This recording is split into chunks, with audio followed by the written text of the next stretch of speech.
So I'm gonna go record. I'm gonna go live on Facebook. Gonna type in the stupid description. All right. Sultanic.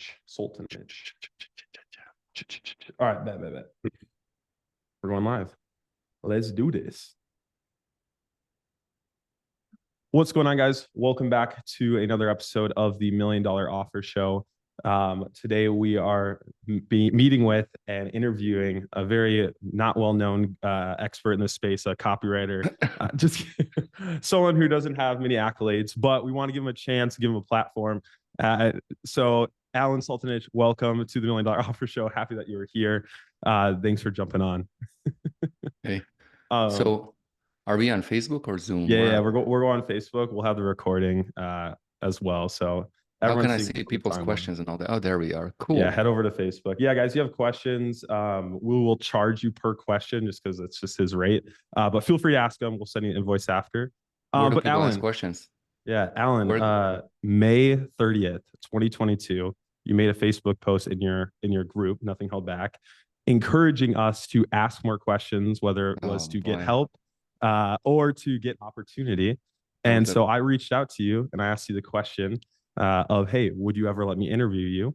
And you said yes 2 years ago, but that never happened until now. But I just want to thank you for encouraging me to ask questions and then being here today. So thank you so much. I'm excited to ask you a bunch of questions. As you always do in Fast Forward and NG Plus. Kind of regret making that offer to people because boy, it bit me in the ass. Yeah. I'm kidding. I love your questions. All right, what are we talking about today? Just for the record, I was drinking last night, so and I'll tell you what I do. It's like, I don't split test much when it comes to marketing because I know my shit, right? So to me, like if you see people like, I gotta test it, I'm like, I don't know if this is gonna work, but we gotta go. It's guesswork, right? So like whenever I see people like, the split testing heads are basically just guessing, throwing shit at the wall. And like, so I don't split test much in marketing, but I do split test my liquor. So when I go drinking, I'm like, let me get that. And then one of them gets me. And then I'm just like, fuck. It's like, so last night, one of those things, we went to dinner at this nice steakhouse and, yeah, I was split testing the drink menu. And so here I am. So typically when I'm tired, as you know, and fast forward, ends up being pretty good, ends up being pretty good. Yeah, I'll never forget when you had the flu and you still showed up to like a 3-hour long call. I think it almost went to 4 hours. So yeah, no worries. It's gonna be great. But okay, let's jump into it. Why now? Why come to the market? I know you started posting a lot more about like 2 years ago. But when people come into Nothing Held Back group, and when I talk to people, they're like, I don't know where he came from. I don't even know how I found the Facebook group. Why show your face now? Why not just stay behind the scenes and kill it and just go on with your life? Why bring the spotlight to your life at this time? I did it for a long time, like close to 20 years. Just being behind the scenes and doing offers and building offers and massive membership sites and webinars and supplement companies and ad networks and all that stuff. And one thing is, let me see my audio here. Yeah, one of the biggest things is like when I first started, I didn't know anything about marketing, right? There was nowhere to learn. And I remember like, I was in this like secret forum, and some dude was like, I can't remember for the world of me, it was like 35 or 65. I think it was $65,000 he was making a month, promoting commission junction offers. And I was making like $6 an hour. And I was like, holy shit, there's money on the internet. Oh my God, there's money on the internet. And I was like, man, I guess this is how a lot of girls now feel about OnlyFans. There's a lot of money on the internet. so gotta throw a little more. So I was like, oh my God, there's money in this thing. And I was like, oh, I gotta figure this out. I always loved the internet. I was like, this is great. This is the great equalizer because you can learn, you can create, there's no limits. And so I was like, man, if I can figure out how to make money, it's a bonus. So anyway, it took me like 2 years to make 24 cents. I tell this story a lot. And then it was like I went into there was like nobody to teach you, right? But one thing that we did have back then was just, it was very, very small, intimate, warm, and supportive when you did find it. So it was Warrior Forum. And I read the entire Warrior Forum. I literally would open up Firefox at the time because the Chrome wasn't out. I would hold control because it was a Windows, not Mac, and hit like open the tabs and read. I read the whole forum. It took me 3 months to read the whole forum, right? And but the energy there was fantastic. It was fun. I loved it. I loved it. And that energy and warmth was really supportive. So anyway, I was like, okay, did my thing. And I was like, whatever. And then when I came back around 2018, yeah, it's like I came back home, I guess, to this game. And I was like, man, there's a lot of great people making money online, all these gurus. I was like really excited. And I was like, oh, this is awesome. Everybody got really good at marketing while I was gone. And then I was like, well, no, the Facebook got good at marketing. And I was like, people got good at taking advantage of the Facebook pixel, which was true. Yeah. Yeah. And I called it, I called it like last, I think March, when Tim Cook, Yep. just woke up and chose privacy. Anyway, and then I tried doing it through other people many times, like to teach and help and bring back that warmth. Couldn't do it. So like, what, fuck it, I'm gonna just do it myself, right? So actually, nothing held back was actually the bump on automatic clients, and we put Mm. like 100 people at like $100 a month, like in a week or something. So like 10 grand a month for real quick. But yeah, anyway, so in that business, like, yeah, so it was like, there were some differences of opinion in who's gonna create content where it's like, I'll just take it, let's do it myself. And yeah, and so the history of Nothing Held Back is actually Keith Baxter owned the brand way back when, and it was like a very small, intimate thing. So I was like, I really want to bring back that magic. Let me go see it. And I was just like started sharing, and because I have so much, it's like I can't run out of shit. And so it was Yeah. great, and that's why feels good. Yeah. Why do you feel like there's a lack of optimism in the market right now? You talked about how back then everything seemed so happy. Yeah. There's this excitement, this magic. I hear you say sometimes. I feel like I remember like when I first started that honeymoon phase, I definitely experienced Mhm. that for a little bit. But even then, it was 2016. There was not that much optimism. So, where do you think that went? Why is it gone? And how can we bring it back? I honestly think it's just kind of like being honest with why people are successful, right? So like a lot of people out there, and look, it's like at the end of the day, money's money. Like when you put, millions of dollars in a bank, it truly doesn't matter if how it got there, right? Whether it was a Facebook pixel or whatever. So I'm not knocking that, but in a sense, there is some type of a level of integrity to be had where like, you're telling people one thing, but the reason for their success isn't because of your skill set. So it's like you can't teach people that, because as soon as you remove that, it's done, right? So you see these big companies that were like around 2015, 16, 17, 18, $30 million, big gurus. And now like they're like dying, they're done, right? And it's like, well, if you were the reason for the success and it wasn't the pixel, then why is it that the pixel, had such a big effect on you, right? And what happens is like when you have that, then like all the people that learned from them didn't really learn much. And then now with that change, you know, the same people that learn from them are really hurting, right? And so then the pessimism moves because there's like, I don't know why it works, how it works. And then, there's a lot of blame going around. And yeah, I think that's where it comes from. Mm. Mm. So how with like bringing it back then, like what are your plans with that or with Nothing Held Back, or what's the solution? Like when you look at your philosophy of bringing that back or what you're trying to Mm. bring to the market, what's your North Star? What do you focus on? Yeah. So the big thing was, if we all work together to grow the market, that's the only Mhm. way for all of us to really thrive, right? Not just survive, but thrive. So, I'll be honest, man, I tried tricking the universe like 500 different ways, right? Like, I mean, we all have, right? You come in this, it's, you want to figure out the shortcuts or whatever. And like at the end of the day, the only shortcut's really helping people. And so I Mm. realized that it's like, well, if you just focus on increasing the pie as a whole, then everybody makes money, right? And I don't have to be the first one or the middle one, or I'll take the last spot when it comes to making money. Like, for example, like this morning we had like Dr. Berg, right? He joined Fast Forward and his whole team. And they hit me up and they're like, we need the director of marketing. So I'm like, all right, who wants the job, right? Whatever. And it's like, to me, it's like, I don't take, by the way, I'll say this and I always say that I don't take any money on any introductions, referrals, connections, Yeah. anywhere. I just, give it all 100%. And also like deals that come in through the NHB, NA Plus or Fast Forward, like they just pass them to people. I'm taking money on that. But the philosophy is like, if we can grow the pie, then everybody can make money, right? And so if you have more offers out there, they're doing well, they're stable, good products, helping people, whatever, then those same people can use that money to hire copywriters, CROs, CMOs, graphic designers, assistant support, whatever. And then what ends up happening if that copywriter, CMO, CRO, whatever works in an offer, and then they see a pattern. Oh, I could do this too. I'll give you an example, right? So there was an offer came in, and actually my team built it, right? And right now it's doing about 800,000 a month with about 55% profit margin, right? Yeah, Yeah. I took somebody from Fast Forward, gave him the CMO job, and then he went in there and he's like, dude, this is like incredible. Like it was like easy, right? Like so that change of belief, that them just seeing how easy it is, like changes everything. So the more people do that, the better. So my philosophy is just like it'll sort itself out. But as long as people have the skills or whatnot to do it, because dude, it's like there's like, you go to any coffee shop anywhere, everybody's glued to their phones and computers. Like they're there, and like if they're giving attention to Facebook or YouTube, they're really easy to sell, and they're ain't that hard, Yeah. Yeah. I think that's what you're talking about. Like everyone winning and like kind of building up the market. I hear people talk about, or I think this is something we talk about, but the whole idea of like people selling, being a copywriter or making money, a funnel designer, like all these service-based biz Yeah, ops, right? Very, very yeah, popular.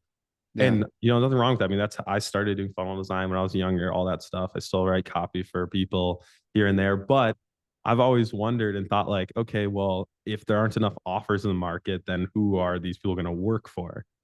Right. right. So it's interesting because when the AI thing came out last year, um, I've been in this thing for like forever, right? And I've seen all this shit. It's just the same thing, different outfit, right? Um, and AI came out and it's like boom, right? So it's like all these people are like, oh, do this with AI, whatever. And I'm like, look, that's great, fine. But it's like when everybody can do the same thing, then it's like that advantage becomes quickly a disadvantage, right? So I never really lean into AI, although we have the best AI development team in the industry, right? As you've seen. Mm, Like we're building like this thing called the NHB ad builder and like using my frameworks, and like they're the best in the industry. So you'll be able to like spit out ads and full on offers and whatever, right? But mhm. in the production of AI copy, and nothing wrong with it, right? But the thing is, it creates too much output, and then who's going to consume? So right now, like I go on Facebook and I'm seeing people like went on vacation, lost a $30,000 copywriting project to some dude who did it for 5 using AI, right? And so it's fine, but it's like the only thing you can compete on is price. Mm, And then it's like, well, what's the value of a skill if that skill is being, commoditized by a tool that nobody has control over? So like I built 4 of the biggest AI offers in Fast Forward, right? yeah, I've seen them. Um, yeah, for Fred, and then and other ones, and it was interesting because I told Fred, I was like, you got like 18 months to milk this shit. That's it. Milk it, milk it, milk it. And then that's it. And sure enough, actually, a timeline hit like it was like a 12 months. Actually, it came a lot faster than it Yeah. would. But the Yep. reason being, it was like you can't build something on a foundation you don't own. It's like you can't build a house on land that's not yours, because whoever owns that land will own the house. So all you're doing is just literally temporarily building this thing, educating the market, and then anybody can do it. There's no moat. Yeah. Yeah. Yeah. You said something about consumption. I know this is something that you throw out a lot. Like the idea how we don't have like an issue of there not being enough content out there or information. Like we now have too much, and AI has only accelerated that. And so the Hmm. real problem is we have a time issue. There's not enough time To to consume. consume the content. Correct. And you said that's why TikTok, we have shorter form content.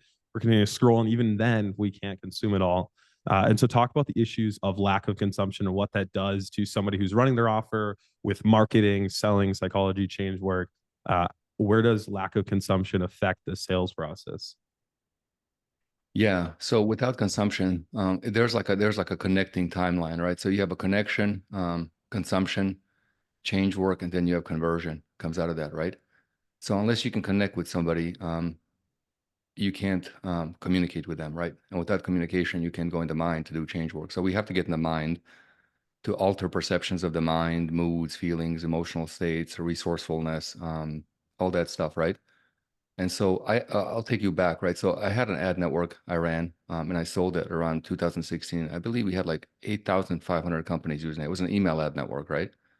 Where you could buy email drops for on lists, right? It was pretty cool. And we took like 10% from the buyer, 10% from the seller, right? And what's interesting with the network, like building that, I had to study network effects quite a bit. And network effects are interesting because I've done a lot of paid traffic, and every network has the same thing, right? And what networks do the most, and I work with a lot of YouTubers and content creators, like really big ones, some of the biggest in the world. And I tell them the same thing. It's like, what happens, for example, take YouTube, right? So YouTube as an infancy network, in order for a network to work, to attract eyeballs, they need somebody to create content, right? So they'll basically welcome content creators.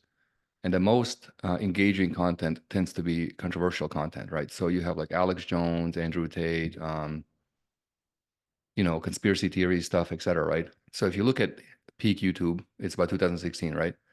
And so these guys will come create content, users will come, and then algorithm will favor controversy because the way the human mind works is contrast is a basis of awareness, right? So anything that contrasts we become aware of. If it doesn't have a contrast, we can't notice it. Like the brain will not notice it. Anyway, so what happens then is that they'll create a contrast, then the contrast and the difference, the brain will notice it more than TV, radio, whatever. So attention will shift to YouTube, right? Or whatever. And they'll pay attention to it. And so once that happens, and then human nature is to mimic, and then they have the financial incentive. So more people come, and then more content creators come because they keep lowering the barrier to entry, whatever. And next thing you know, you have like a ton of content creators. And then what ends up happening is there's this inflection point that takes place with every network, which is basically that production exceeds consumption, right? And then anytime in any economic system, when production exceeds consumption, the things that's being produced goes down in value tremendously, right? So for example, if you have a car company that makes too many cars, they can't sell, they gotta, cut the prices, right? So the value goes down, but the thing is, it's like people aren't paying with money, they're paying with time because, and money is different because like you can get money on credit, you can borrow it, you can do whatever, right? But you can't go to a bank and get more time to consume more content. It's really stuck, right?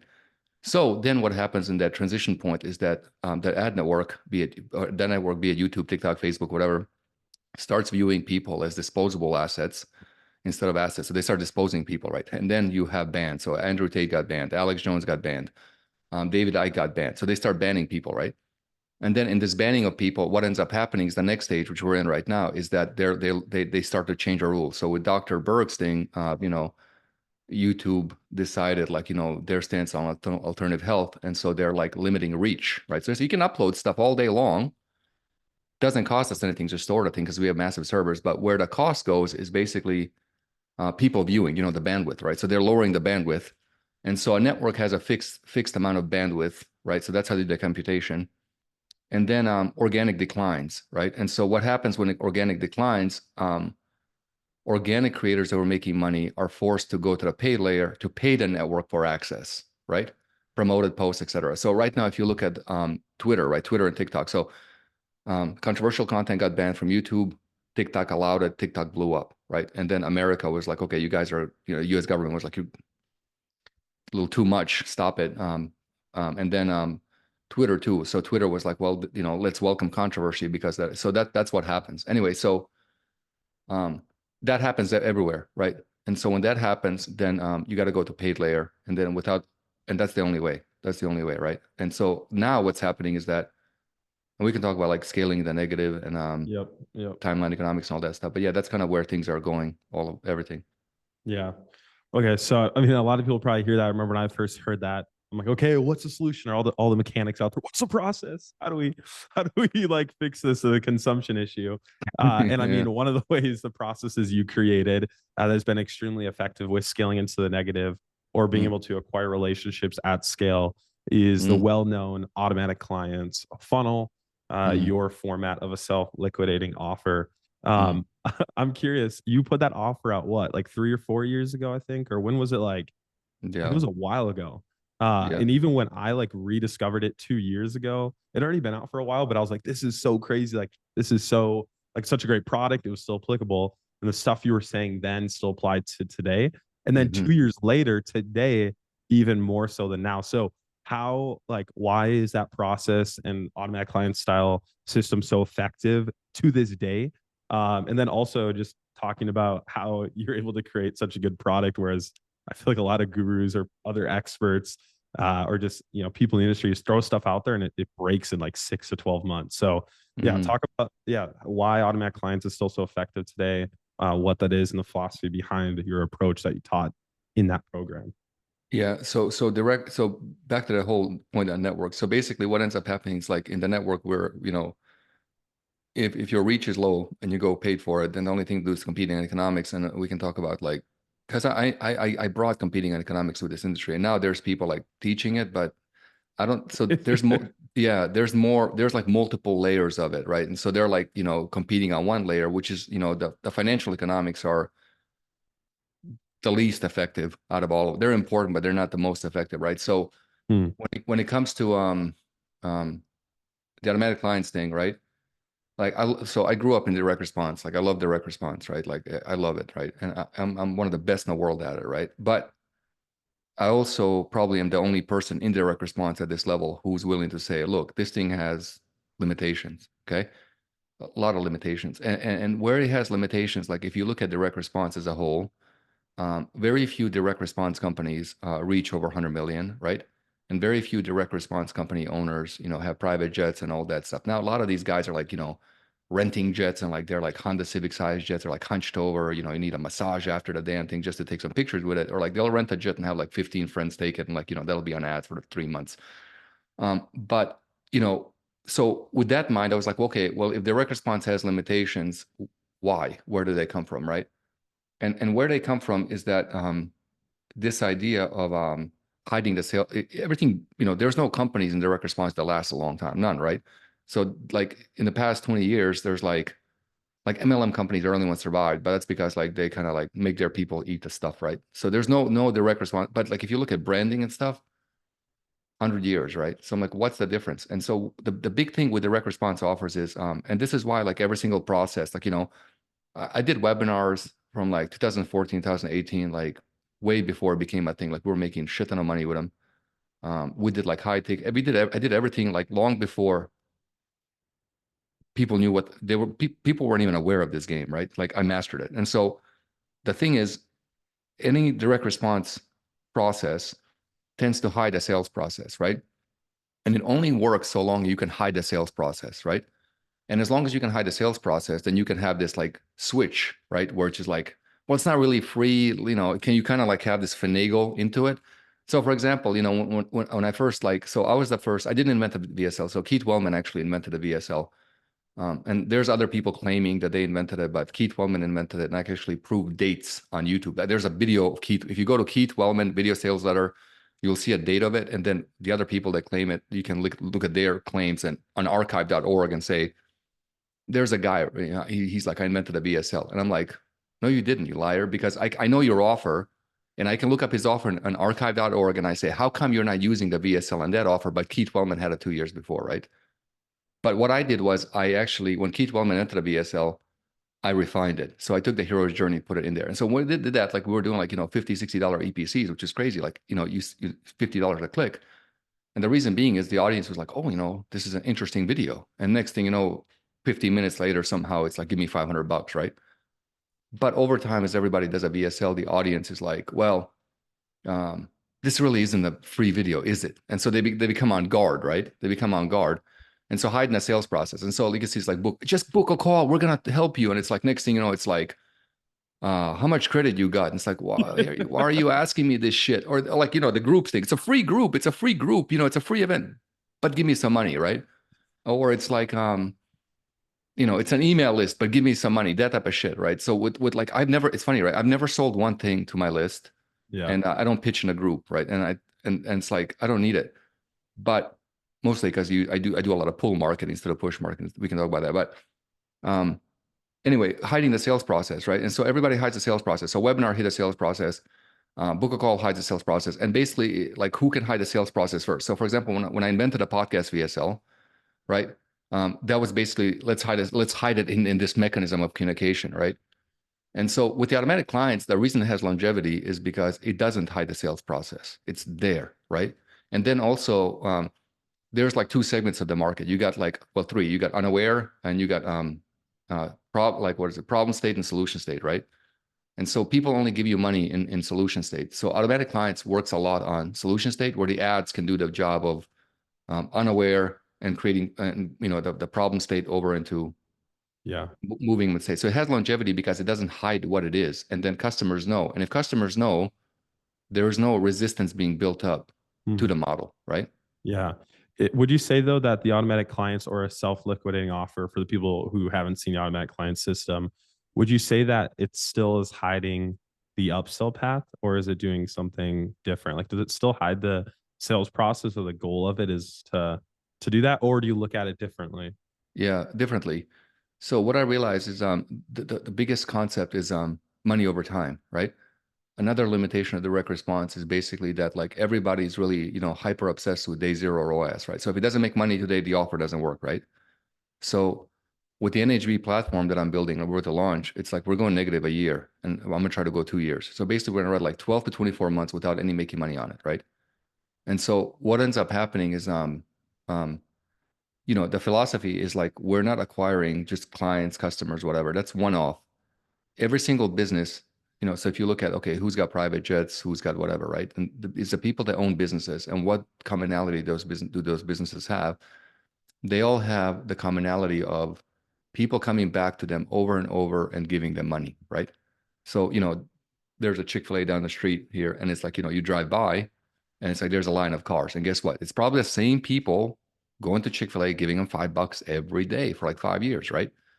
And so, you know, even if you look at like religious, you got church, you got same people donating money over and over, right? Direct response works on let me get money once, and eventually you run out of customer to do that. So you need them. You have to have them give you money, right? And so the philosophical position of automatic clients is basically acquire a relationship and then acquire revenue, and then work to generate revenue out of that relationship because it views customers as a renewable financial resource. Right now, if you get 1,000 people this month, right? So timeline economics, right? So Yep. money over time. And so the biggest companies in the world, again, which are not direct response, and who also never use a sales letter or a VSL or a webinar or whatever, right? So they work on money over time. So for example, like you buy a house, you know, you go to a bank gets money over time. Everything works money over time, right? You buy a car, people pay over time. Everything's over time, right? And so the more over time you can stretch it, the more money you can get. And anyway, so what ends up happening is like, let's say you get 1,000 customers today, this month, every month for the next 24 months, you get 1,000 customers, right? Doesn't seem like much, but you have 24,000 people. But then what ends up happening is like, if every month you get money out of a third, say 30%, which is easy, that means at month 25, you have 24 times 300 giving you money. So it starts to peak heavy. And then you can take that to acquire in the beginning to increase that pipeline. And then that's how you do it. Yeah. So, how can you though, like, after, let's say you acquire these relationships, how do you engineer retention or relationship? Right, you get them because I feel like a lot of times, like especially with like low ticket offers, a lot of people I talk to, there's like they get a bunch of people, and they're like, book a call, book a call, book a call, and they discard all the people who don't book a call. So, how do you engineer retention or Yeah. relationships Yeah. after you've acquired a buyer? Yeah. So again, I work on, so I'm writing this book and I think I'm going to call it like Sultanic principles or something. I think it'd be great. I actually have a great domain for it, but that might be the title of it. So I just work on principles, right? And principles are like the building blocks of thinking. And then I can create thinking models and frameworks and structures out of that. So the way to do it is to think about inclusion versus exclusion, right? So a lot of marketers tend to work on exclusion principles, right? So I can't tell you how many people oh, I want to book high ticket leads. Okay. But they must make six figures, wear purple sweaters, and live in Oklahoma and drive Jeeps. And it's like, what the fuck? Right. So exclusion, right? Exclusion principle. And so they're excluding like everybody that wants to give them money. Because the most expensive thing is what's the most expensive thing? The person that doesn't give you money.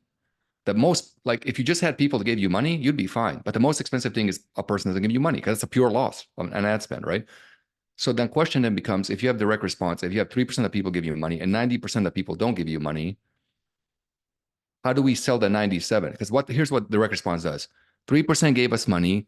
Let's figure out how to squeeze 10 times more out of them and fuck these guys. That's what the response. My philosophy is like, cherish these 3%, and figure out why the other 97 didn't give you money, and then figure out how to get them into the deal, right? So what happens, for example, which there's a guy in Fast Forward, I built his back end health coaching business, took him to 2 to 3 million a month, right?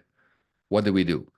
He had a process where it was like, boom, he wants to get like whatever, $8,000 to $10,000 customers. That was the thing, right? I looked at it, he's stuck. I want better leads. I want better lead. Yeah.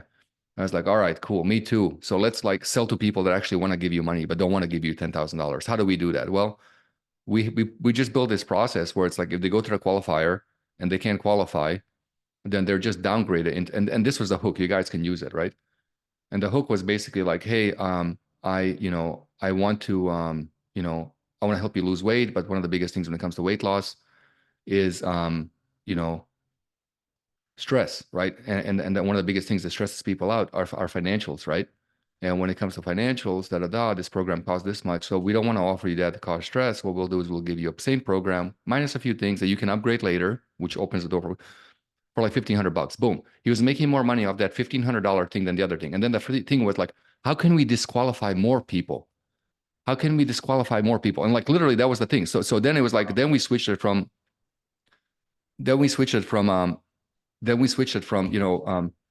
making like qualifying people over to disqualifying people. And then we made, so inclusion, right? Yeah. So I follow this principle a lot, right? And so you want me to keep digging this important? Let me know. I don't know. I can't see the chat. There's no yeah, people. dude, it's blowing up. You're chilling. You can How many people do you have watching? Yeah, we have 60 live right now. Okay, cool. All right, guys, keep going on this. I got plenty, but a little bit later, I'm gonna actually have you build like write or say an offer, create an offer on the spot. So stay to the end, guys, if you want to hear that. But yeah, no, I like this idea and this talk on this because right now the whole market is still playing that exclusion game. And I talk to so many people where it's like better leads. I want book call, but it's like what do you like? So this, I'm glad we're talking about this because at some point people aren't going to be able to afford to spend. I mean, there's a guy in Fast Forward. I remember he was in another mastermind. You're talking about it, and he was like spending like thousands for a booked call or something, or it was crazy. And the guru's just like split test, just split test your ass. Dude was spending like $5,000 to get like a $7,000 customer. I'm like, how the for like a year? I was like, how are you like? Gee, I was like, what the fuck? Like, this is insane. So he's like, I think he's spending like $1,000 now to get a 7. So it's like 7x ROI. It's pretty good. But yeah, so exclusion. So then the principle comes like, okay, well, how can we include more people in the deal, right? Yep. Okay, because then it's like all those people just contribute to the economic model of it. And then we started doing that. We started, now you have, because at the end of the day, it's like, if you have a high ticket program and you just offer this downsell, like I gave example, it doesn't cost you anything. It literally doesn't cost you. There's a BizOp offer that's doing like what, 7 million a year. It's a podcast VSL. Can't really say what it is because I can't reveal his numbers. But anyway, same thing. He just put that downsell in the qualifier, and it's like how can we disqualify more people, and then you can bring them back up, out of that pipeline. And so we operate on those models. So anyway, so what happens over 15 months or 24 months or however long you have it, you create this model where anybody can give you money. Now where does that come from? Like, where does that come from, right? Well, it comes from the bell curve of income, right? So if you look at the bell curve of income, you imagine you go from here to here, right? You'll go from here to here and you have a bell curve, a bell curve, right? You imagine a bell curve, right? And at the end of the bell curve, and that's the age bell curve. So you have people are like 1 year old and people are like 100 years old, right? And dead, right? So it's like old people, young people, right? Actually, this way, old people, young people, right? Whatever. And then in between that, you got every age point, right? And income point, right? And then you look at the average income per age, right? Well, if you go to the old people income, there's a certain point, and if you go to these people income, okay? So what you have to do is you have to make a business work for the bell curve, everybody in the bell curve, right? What marketers do is they make it work for like this point in bell curve. Basically, people that make this much money, which narrows the audience down to like whatever, 40-year-olds, 35-year-olds, job, career, whatever. Now, here's how it works. If you look at the bell curve, right? If you look at the old here, what commonality do I have? They're all on Social Security, right? Okay. What's the average Social Security payment? $1,500 a month. How much is Spotify, Netflix, Amazon Prime, the biggest recurring programs in the world that have like 2, 3, 4, 500 million members? they're $1,500. Sorry, they're $15 a month, which is 1% of Social Security, right? Hmm. Average college student income, $1,500 a month. They get this and this. If you get the extreme ends of the bell curve, you got everything, right? So you acquire a Um, relationship that, and then you can, you know, yeah. you can build that out, you know. But no, I want Yeah. a high ticket right now. I want to book a call. So Book a good. call. I want to book a call. It's No, it's crazy. a These guys strategy call. make like $1 million and they're like, I'm rich. I'm like, no, we just made $1 million. You're not rich. It's not that much money. Okay. I saw something somebody posted. They're like, Seven wait, I didn't know figure. you could buy the ClickFunnels 2 Comic Book Award just right from the company. I'm like, oh yeah. It's a lot of What? these people. They're What like, was it? What was it? you I didn't can know you that. can you can find I like someone was talking about, they're like, wait, I didn't know you can buy like the 2 Comic Club Award just from the award company that makes them for ClickFunnels. And I was like, yeah, Mm. yeah, you can. Like I know a lot of people. And then there's another thing. This is just a little crap talk before we get into another question. But Okay. there's somebody who will run like a $2,000 transaction over and over at different fake emails. Oh, And they'll, yeah. So, anyways, that's some dark lord. And it's like, yeah, I make 1 million. And everyone's like, oh my gosh. It's like, not always. Not always. There's some good people, but not always. Now speaking of making money, getting rich, etc. You made a post on January 4th and you said the only way to get rich in this game is by running/owning offers. You'll mm. make good money doing other stuff, but won't get rich. And Hmm. even though there are many games within the game, the offer game is the only game worth playing. Talk to me Hmm. more about that. So I'm very lucky and fortunate to have got into this game when there was no such thing as clients. Now, you know, Gary Halbert did the client thing and Kennedy, whatever, but it was never like, you know, it wasn't BizOpt, right? Like this whole get clients shit is BizOpt. And where that came from was basically the classic BizOpt is work at home. So the one of the biggest BizOpt offers is home job placement .org. And if you go on archive.org, you type in homejobplacement.org and you'll see it, you know, I may and might not had a similar offer, but uh, so it's like work at home type of offer, right? It's like a work at home, you know, make money, make 75 bucks at home, right? And it's like, what's the extension of that? Well, become a freelancer or get clients, right? Somebody has to pay you, right? And that's fine. There's nothing wrong with that, right? Like freelancing is fantastic, and if you want to do that, no, like whatever, right? It's fine. But I will say this: things change, right? And so it's like as a freelancer, you are capped. So there's variables that you're not aware of, right? So first off, you're capped by your time, right? How many clients can you get at any given point? So for example, let's say you charge whatever. So um, you're limited. So your income is always capped, right? Capped. And then the other thing that's affecting your income is by you know, it being commoditized, meaning how many other people are also offering the same service, right? So for example, 2, 3 years ago, some of the highest paid copywriters that were getting paid, you know, 50, 80, 100 grand per letter are now getting paid like 20 to 30. They have to take less. Like they have no choice because people are like, well, I'm going to go, I get Yeah. two offers over here or three over here. I'm going to test them. And one of them is going to beat your one. That just happened. I was just talking to a guy where he went to like a very well-known copywriter space. People say he's one of the best. Mm, He's pretty good, but he went to them and it was like 30K for a VSL. But then mm, he was like, "Oh, this guy over here is doing it for 12K, and he's your student." Went and paid a guy mm. 12K, and it crushed, and he's just saved. So yeah, I see it happening all the time. Yeah, absolutely. So you're limited by that, right? And so because things change and people get better, then it's like that, like becomes commoditized, right? And so again, copywriting is fantastic, it's good, but you have to really know what you're dealing with, right? And so eventually what will happen is the price just keeps going down. I'll give an example, right? So you know, in fast forward and HB plus, like I teach people like, you know, how to do CRO, how to do CMO launch offers, write copy and everything, right? And I never fancy myself as like, you know, focusing on one thing because you need the whole thing to do well. Um, and you know, for example, people like, you know, there's guys there that, you know, charge like 500 bucks an ad, right? Okay, fine. But then you have somebody come and be like, I'll give you 5 ads for $500. And the person buying the ads will go, well, I'll just test 5 ads. And if two work, I'm getting double my money, right? Out of the five, two will work, right? Whatever. And so they do that numbers math, right? And so you're limited, right? You're very limited. And what happens in the offer game is like, you know, I'm a big believer of like, secure positions, right? Being in a position of fuck you, right? So basically having everything paid off, you know, having money so you never have to work again, or at least 10 years or whatever. So you can just be like, you know, you kind of truly become the boss of you. your own time, right? And to do that, you need something that's going to be separate from your time, right? And the only thing that can be separate from your time is something that people give you money for that doesn't require your time, okay? And that can be multiplied. And so that's offers. And the thing is really like the craziest thing about offers is like there's people out there that are like, don't do offers. It's hard, right? But yet it's like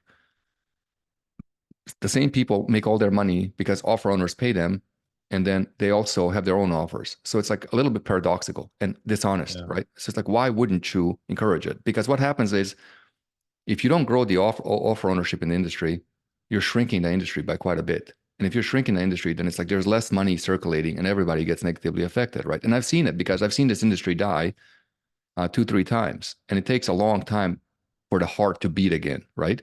And the reason it died is because people stopped doing things to bring more money into the whole Mm. thing, and it died, right? Anyway, so with offers, you just need one to take off and you're set, right? So for example, I had Alex Casalino hit me up this morning, and he's like, "Hey, we're at $500,000 on this new offer. And it's about three months old. I would say 3 to 6 months old. $500,000, right? The offer we built, is doing like ton of money. I mean, it's just like Yeah, it's it's crazy. it's insane, right? And there's so many people doing it. And so if it was hard, people wouldn't do it. Now, Mm. does it take skills to learn how to do it? Yes, but it's like not anything that's like how can I say it? It's not some weird skill that can't be learned by anybody, you know? Yeah. Yeah. Because then like you can always acquire skills or you can go obtain them, stack them, layer them on, Right. And get them as you go. now what's interesting about doing the offer thing is like once you learn how to do offers, then you can go sell CRO, you can sell consulting, you can do copywriting, you can do upsells, That's you yeah. can You do told me you were like, hey, who do you think a offer owner is going to want to pay? The guy who actually has his own offers and has done his own offers, or the person who's never owned their offers and only knows like a Google Doc and the copy? And I was like, oh yeah. So then I went and I did my own offers, and mm-hmm, then like you said, people want what you have. They want to mm-hmm. mimic you, and so Yep. like, oh, how can you? I want that, and I was like, oh, and then you can speak from confidence. You can be like, oh, I'm Yeah. spending 600 a day on 1.6 ROAS. Yeah, I can help you. We could figure Right. something out. And it's like, oh shoot. So I also Yeah. think it benefits. Like you can do both. You can always go back. You have choice. That's a good one. Yeah, You you can can always always go go back. back to freelancing and like do whatever, right? It doesn't matter, but you should at least try it, right? Because the opportunity doesn't last. Like, and I'll tell you, the reason I'm so like adamant about like encouraging everybody about doing it is I've taken this game for granted um, for a long time, right? Because back in around like 2008 to 2012 when we were running heavy on ClickBank, it was like you do an offer, two offers, you make like, whatever, $2, $3 million a year and you're chilling, right? And you let the next guy go, you mail your list, you support them, like literally like you Mm, work, you create an offer, it takes you like your product takes like 2, 3 weeks. You write the copy and shit takes you like a week, so in a month work, you pull $1 million, whatever, right? And so I took it for granted, right? And I was like, it's always gonna be here, it's cool, whatever, and what happens is more and more people do it, which goes back to the thing I was talking about, which is dilution, right? And then it becomes more difficult, right? So for example, like if you go back to 2016 and you were to run webinars, like you could not make money. If you go back to 2020 and you ran book call, you could not make money, right? And so those things change, right? And it's like these opportunities are like, well, it's fucking here, just take it. Being a freelancer will always be there. You can always do that. It's not going anywhere, right? But the opportunity shrinks. So, and so developing the skills and that goes away. So if I could go back instead of just like whatever fucking around, I would just go super, super hard and make like as many offers as I could. Like I would just yeah. pop them out like a motherfucker. You know who did that? Mm, Agora, and they became a $2 mm. billion company. True. That's true. Mm, So I think a lot of time there's a couple different reasons why people don't want to launch an offer. You did a great series inside of the Facebook, your Nothing Held Back Facebook group recently on that. mm, But one of the things that I've noticed is like the issue of people wondering what to sell. Like that's a mm, big like I on the consulting calls I do, it's always what do I sell? What should I mm. sell? Oh yeah, I mean, you get asked that question all the time. Can you give me an example? Like, right. all this stuff. So how do you? What are your thoughts on how do you answer that, or how should people look at that when Oh they have that objection, that question? yeah, it's very easy actually. So I have this saying which pissed a lot of people off, but it's like, be mad at the truth, not me. It's like if you have a good product, it can sell without marketing, but if you have marketing without a good product, then it's like you basically have a scam on your hands, right? Um, and so the reason being is like ultimately, um, what people are paying for is a transformation of some kind, right? And to illustrate that, for example, like, I have, if you have a car, the transformation is from you going from here to there to get to somewhere, right? If you want to go eat at, say, McDonald's, the transformation is like, you're bored or you're hungry and you want to transform that into satiety. If it's a weight loss offer, you're selling, how they feel, whatever, the transformation. So the product ultimately, in terms of what to sell, you have to sell something, right? And that something is something that transforms an aspect of themselves that they cannot transform themselves. And so you basically look through a lens of transformation, and what are you transforming? And what happens is in the transformational thing, there's only one thing that can transform a situation or a person or circumstance, and that's the mechanism.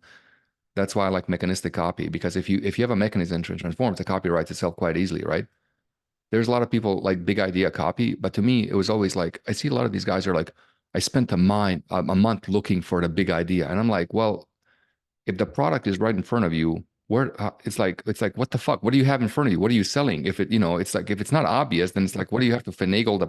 Because here's the thing, like big idea copy generates a terrible customer because it can't meet the expectation of the big idea because the product has to be little. If the idea in the copy is bigger than the actual product doing the thing, mismatch, right? And so you just think of it from a lens of, okay, what do I sell? I have to transform. Then you basically say, well, how do people have this transformation, right? And then you say, okay, I'm going to, they can read a book, and that's one price point. They can have a course, that's one point. They can have templates, that's one price point. You doing it for them, that's a nice price point. You helping them do it themselves with a bunch of tools, that's one price. Then community. So how does it transform? And then when you have that, then copy becomes really easy to write because a copy is nothing than just a description of the transformation that's going to take place in Mm, the future if they do that, because every single product is purchased for a better future. That's kind of how it mm. works. Yeah, I like that. It was something one of the other students inside of Fast Forward and Chief Neef, shout out Chief Neef. We were talking about this yesterday. How when you have like when you know the product and the mechanism actually gets the result of the transformation, the copy just flows. Like it always just flows. But Easy, yeah. whenever you don't have confidence in the product, you don't know what the philosophy is behind it, you don't know the principles, you just hit this wall and you're like having to force it and like come up with something. Well, I And think, mhm, yeah, go go ahead. ahead. Go ahead. I think there's a lot of good people in this industry who really want to do a good thing and help people out. And I think there's a lot of internal conflict being created by, certain people, copywriting gurus, whatever, who kind of normalize the stretching of morals and ethics in exchange for money, right? And so it's like if you're selling something and in your heart of hearts and your soul, it's like it's not that good, your subconscious is going to fight you to put it out there into the world. And then it takes a special type of person to be able to kind of like overlook, their moral compass to do that. And so when you have the mechanistic copy, you don't have to fight your morals. It's like you're just like you're actually doing a disservice if you don't sell it hard. Mm, yeah. You made a post on this in the past talking about how when you write copy, you write from a state of assuming they've already said yes or something like that. Could you talk about that more? I forgot the exact details, but like when Yeah, one of the that's a ways big you one. look at writing copy, what's that mindset that you kind of write with there? Yeah. So again, direct response flaws, right? So direct response is a flaw of thinking that somebody comes on a page and it's like they don't want to be there. Like you're forcing them to be there, right? They're like, I don't want to be here. And you're like, you have to kind of prove it to them, beat them, kick them, yell at them, write a horror story, scare them, threaten them, like have a pop-up and all these fucking things to like just basically, convince them to say yes. But the thing is like, why would they be there unless they wanted to buy the fucking thing in the first place? Like you don't go to McDonald's unless you're hungry, right? Maybe you're bored, but like you still want to, you're there for a reason, right? So if somebody comes on a landing page of ESL or a webinar or whatever, or sales call, whatever, to me, they want to buy it. Now, however, there are parts of them that are resisting that buying it. So what we have to do is we have to convert the parts, the resistance into a yes, right? So we have to remove the no's. And once we remove the no's, then the only thing left is that pure intention of moving forward. So everybody has an intention to buy, but there is a blockage on that intention that doesn't let them move forward. And so we have to find what's limiting them. So for example, like when I did the selling to women calls, whenever you take a funnel, you split it between men and women. That's a very different performance, AOV, CPA, upsell take rates, back timelines, and all that stuff, right? Well, women need certain things to be communicated to them to remove the no's, their uncertainties, right? Based on safety and security principle of the versus status. And men need different things. Now, men in different ages need it. And then when I did the call, the market maturation cycles, where the market is. So knowing how to slice these things allows you to remove the no's. Now, people, they're like, well, offers are hard or whatever. I'm like, okay, yes, they can be hard if you don't know how to do any of this shit, because it's literally like it's like, putting water in a car and saying it doesn't run. It's like, we need fucking gas, you know? Yeah. It's like putting fucking water into the, it's like, it doesn't work. It doesn't work, of course. Yeah, definitely. Okay, one thing you also posted December 26, 2023. It's kind of, you were talking about like the big idea, but you said customers don't respond as much to the big idea as they do to the new idea. Could you Mhm. expand on that a little bit more? Yeah. So this goes to go back to principles. Basically, humans, how human brains learn, right? And so if you have to know how the brain learns, and if you're going to teach it anything, right? How it absorbs information, organizes information, stores information, processes information, sorts information, creates meaning out of information, all that stuff, right? So knowing all that stuff allows you to basically impact the mind and the brain to a great degree, right? And so one of the things is that the human ego learns through. So we did a call in NHB Plus, which is called selling to the ego, right? It's a 3 hour call, how to sell to the ego. And every human being has an ego. Women have an ego, men have an ego. And an ego is not something that's like, one of those things like you have an ego, like you're a bad person. An ego is just basically a sense of self-awareness, right? And they used to call it the ego, right? Ego. So ego, right? And basically it's the individualization process. Now, how the brain learns is that it doesn't learn through similarity, it learns through difference. And so it generalizes. So for example, if somebody goes, you know, you can't generalize. Well, that's a generalization in itself. So you're always generalizing. So if you ever have an argument about it, like, oh, you can't you're generalizing, like you're just generalizing, I'm generalizing. So what the fuck are you talking about? So the ego learns through difference, right? Difference. And so the basis of awareness is contrast. So for example, like right now as we're talking, like you forget that you have legs because they're not moving, right? And you go, oh, should I have a leg, right? So you recognize it, right? So we only notice things that move, difference, right? And if we notice things that move, they're different, then the brain starts encoding differences and we learn differences. So the learning process humans make is actually one of difference, not similarities. The secondary learning process is similarity, because if you're out there in the wild, say 10, 20,000 years going to the woods, whatever, and like you come up, you're walking the path and you see some bear tracks, knowing the difference between bear tracks and human tracks will mean survival or death, or wolf tracks, right?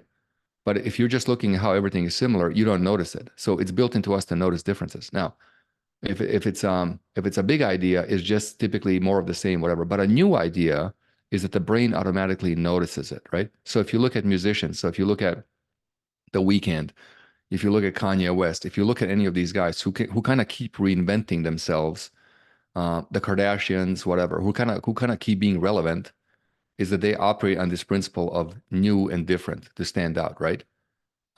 So that's the thing. And then the brain will learn and scan and recognize it. So for example, in NHB Plus, there was somebody that had a pooping business, like the PJ. He had a business about, picking up dog. PJ. Yeah. Dude, I Cleaned love his up. I love PJ, dude. He's such a, why I love PJ? He's so good. He's so in love with this game, dude. It's Yes. amazing. Yeah, he's He's a fantastic. OG dude. I remember back when I was back in the day, he was a cold email dude. And Yeah, yeah, it's shout great. out PJ. He's a beast. A little Yeah, plug there. yeah, I love Anyways. that guy. Just his dedication to the game is just phenomenal. I have a lot of respect for him. So he wants to do this offer for like picking up poop, right?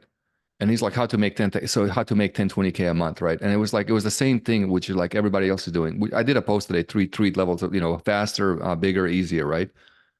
And I was like, we have to create this selling to the ego principle in there. And what I did was like, I just changed the hook, which was like, the ugly business that makes 10 to $20,000 a month, et cetera, right? And then the hook copy is like, if you want to stop taking crap from your boss and pick up crap to make 10, 20K a month and make more money than your boss here, So that automatically gets it, right? Then another thing is like in fast forward, we have somebody who, there's this thing which you have these biz op cycles where it was like how much you make, how fast you make it, how easy you make it, right? And his thing was like how to make certain figures, right? Which was how much. And that's becoming saturated and it's not different enough anymore, right? So I just changed the hook and it was like, how to launch a small business, how to launch a small yet highly profitable online business that makes 10 to 20,000 a month by doing this mechanism, right? And now it's like, boom. And so that's how the ego learns through. So that's why you have to have new instead of big, because that brain will not recognize and encode it. Mm. So one of the biggest things with a lot of these guys, it's like they'll just do the same shit forever, forever, forever, and then the brain literally starts to ignore them. Like bad, like it can't encode information anymore. Yeah. Yeah. January 22nd, you made a post I loved. You said everyone wants to do recurring.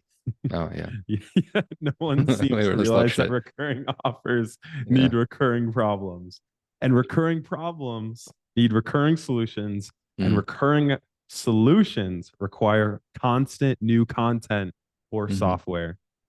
Let's dive into a little bit. I feel like I've added to the desire, aka lack of people wanting recurring, because yes, I have clients where we put out offers in recurring doing 60, 80,000 a month. But Mm. of course, I'm highlighting the perks of it, and we all know what's really going on behind the scenes. So expand on that post. Expand on that post, Alen.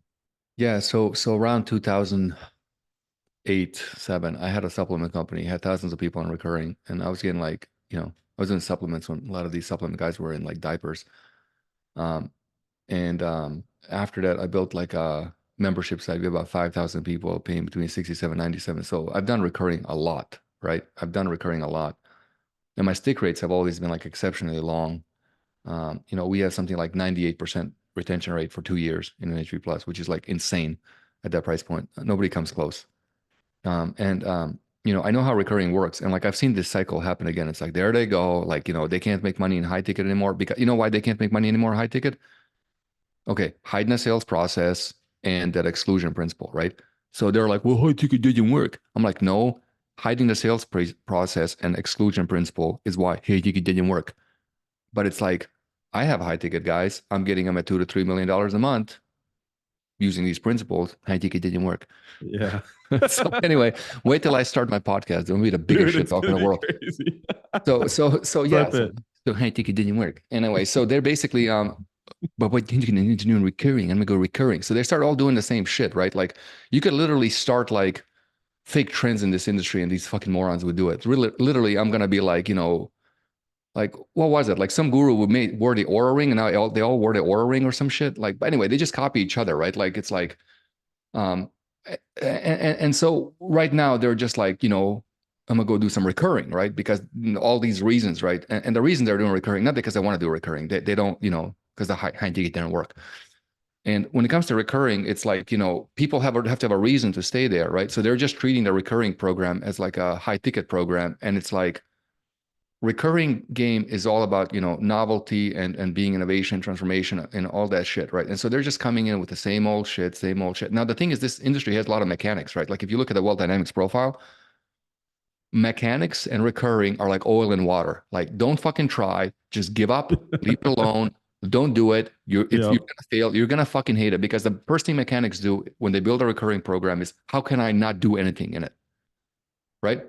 And so it requires recurring problems. So with software, it's like this. The reason recurring works in software is because if you have an email list, you got to send them emails and you got to pay Active Campaign a few $100 a month. If you have a funnel, you got to pay Russell for the funnel thing $100 a month, right? Like I've been paying them for years, right? So it's like, it's whatever, right?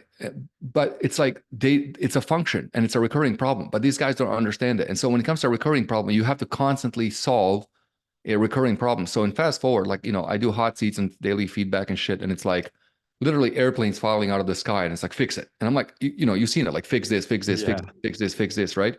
And Heavy. but people don't want to do that. And it's like, it's not a good model to build if you can't, if you can't solve problems all the time, or unless you have something that can solve problems, such as like an email software, go high level or whatever, right? And so they're all jumping into it. And I've seen this. This is like the fourth time it happened. They're all going to jump into it. They're all going to, it's going to burn out.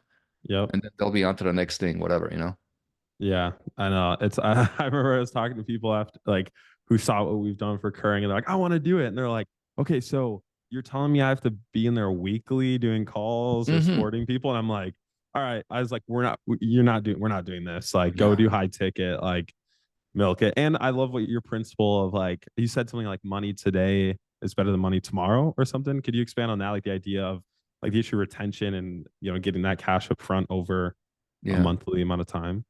So the challenge of selling recurring programs is that like when you're selling a recurring program, the brain is always translating, like it's doing math, right? So if you want to build a great offer, like I'm writing this post tomorrow, but it's like if you want to increase CRO, um, if you're doing CRO, like the biggest thing to increase an offer is to like figure out where you have to translate value, right? Because the brain has to translate value. Like, how is this useful for me? How does this get me where I want to go, et cetera, right? And what ends up happening is with that translation of value, you constantly have to translate the value for them, right? And when it comes to making money with offers, it's like the brain will actually, with recurring offers, it'll compute a value. So if you're selling like 97 a month, it's actually equivalent of selling like $1,000 program because it'll be like, well, I got to pay for this for a year or whatever, right? So if you're selling recurring, you have to really sell a timeline of outcome, right? So for example, even though this is 97 a month, by month 3, you should have everything so you can leave, right? They want that. Most like none of these recurring guys do that shit. They're just like stay here forever. So the brain goes, well, I got to pay this shit forever, right? And so it becomes exponentially more difficult to sell recurring, right? And then they have massive drop offs and everything. And so what ends up happening is like there's no such thing as recurring. There's that goes into the principle of money over time, right?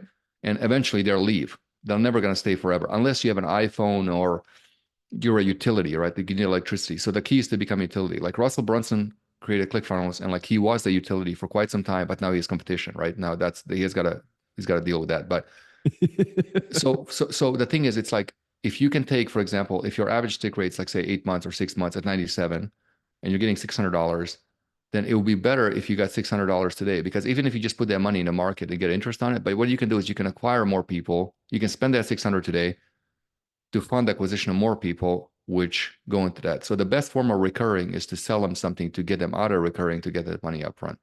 Hmm. Yeah, that's good. That's Mhm. good.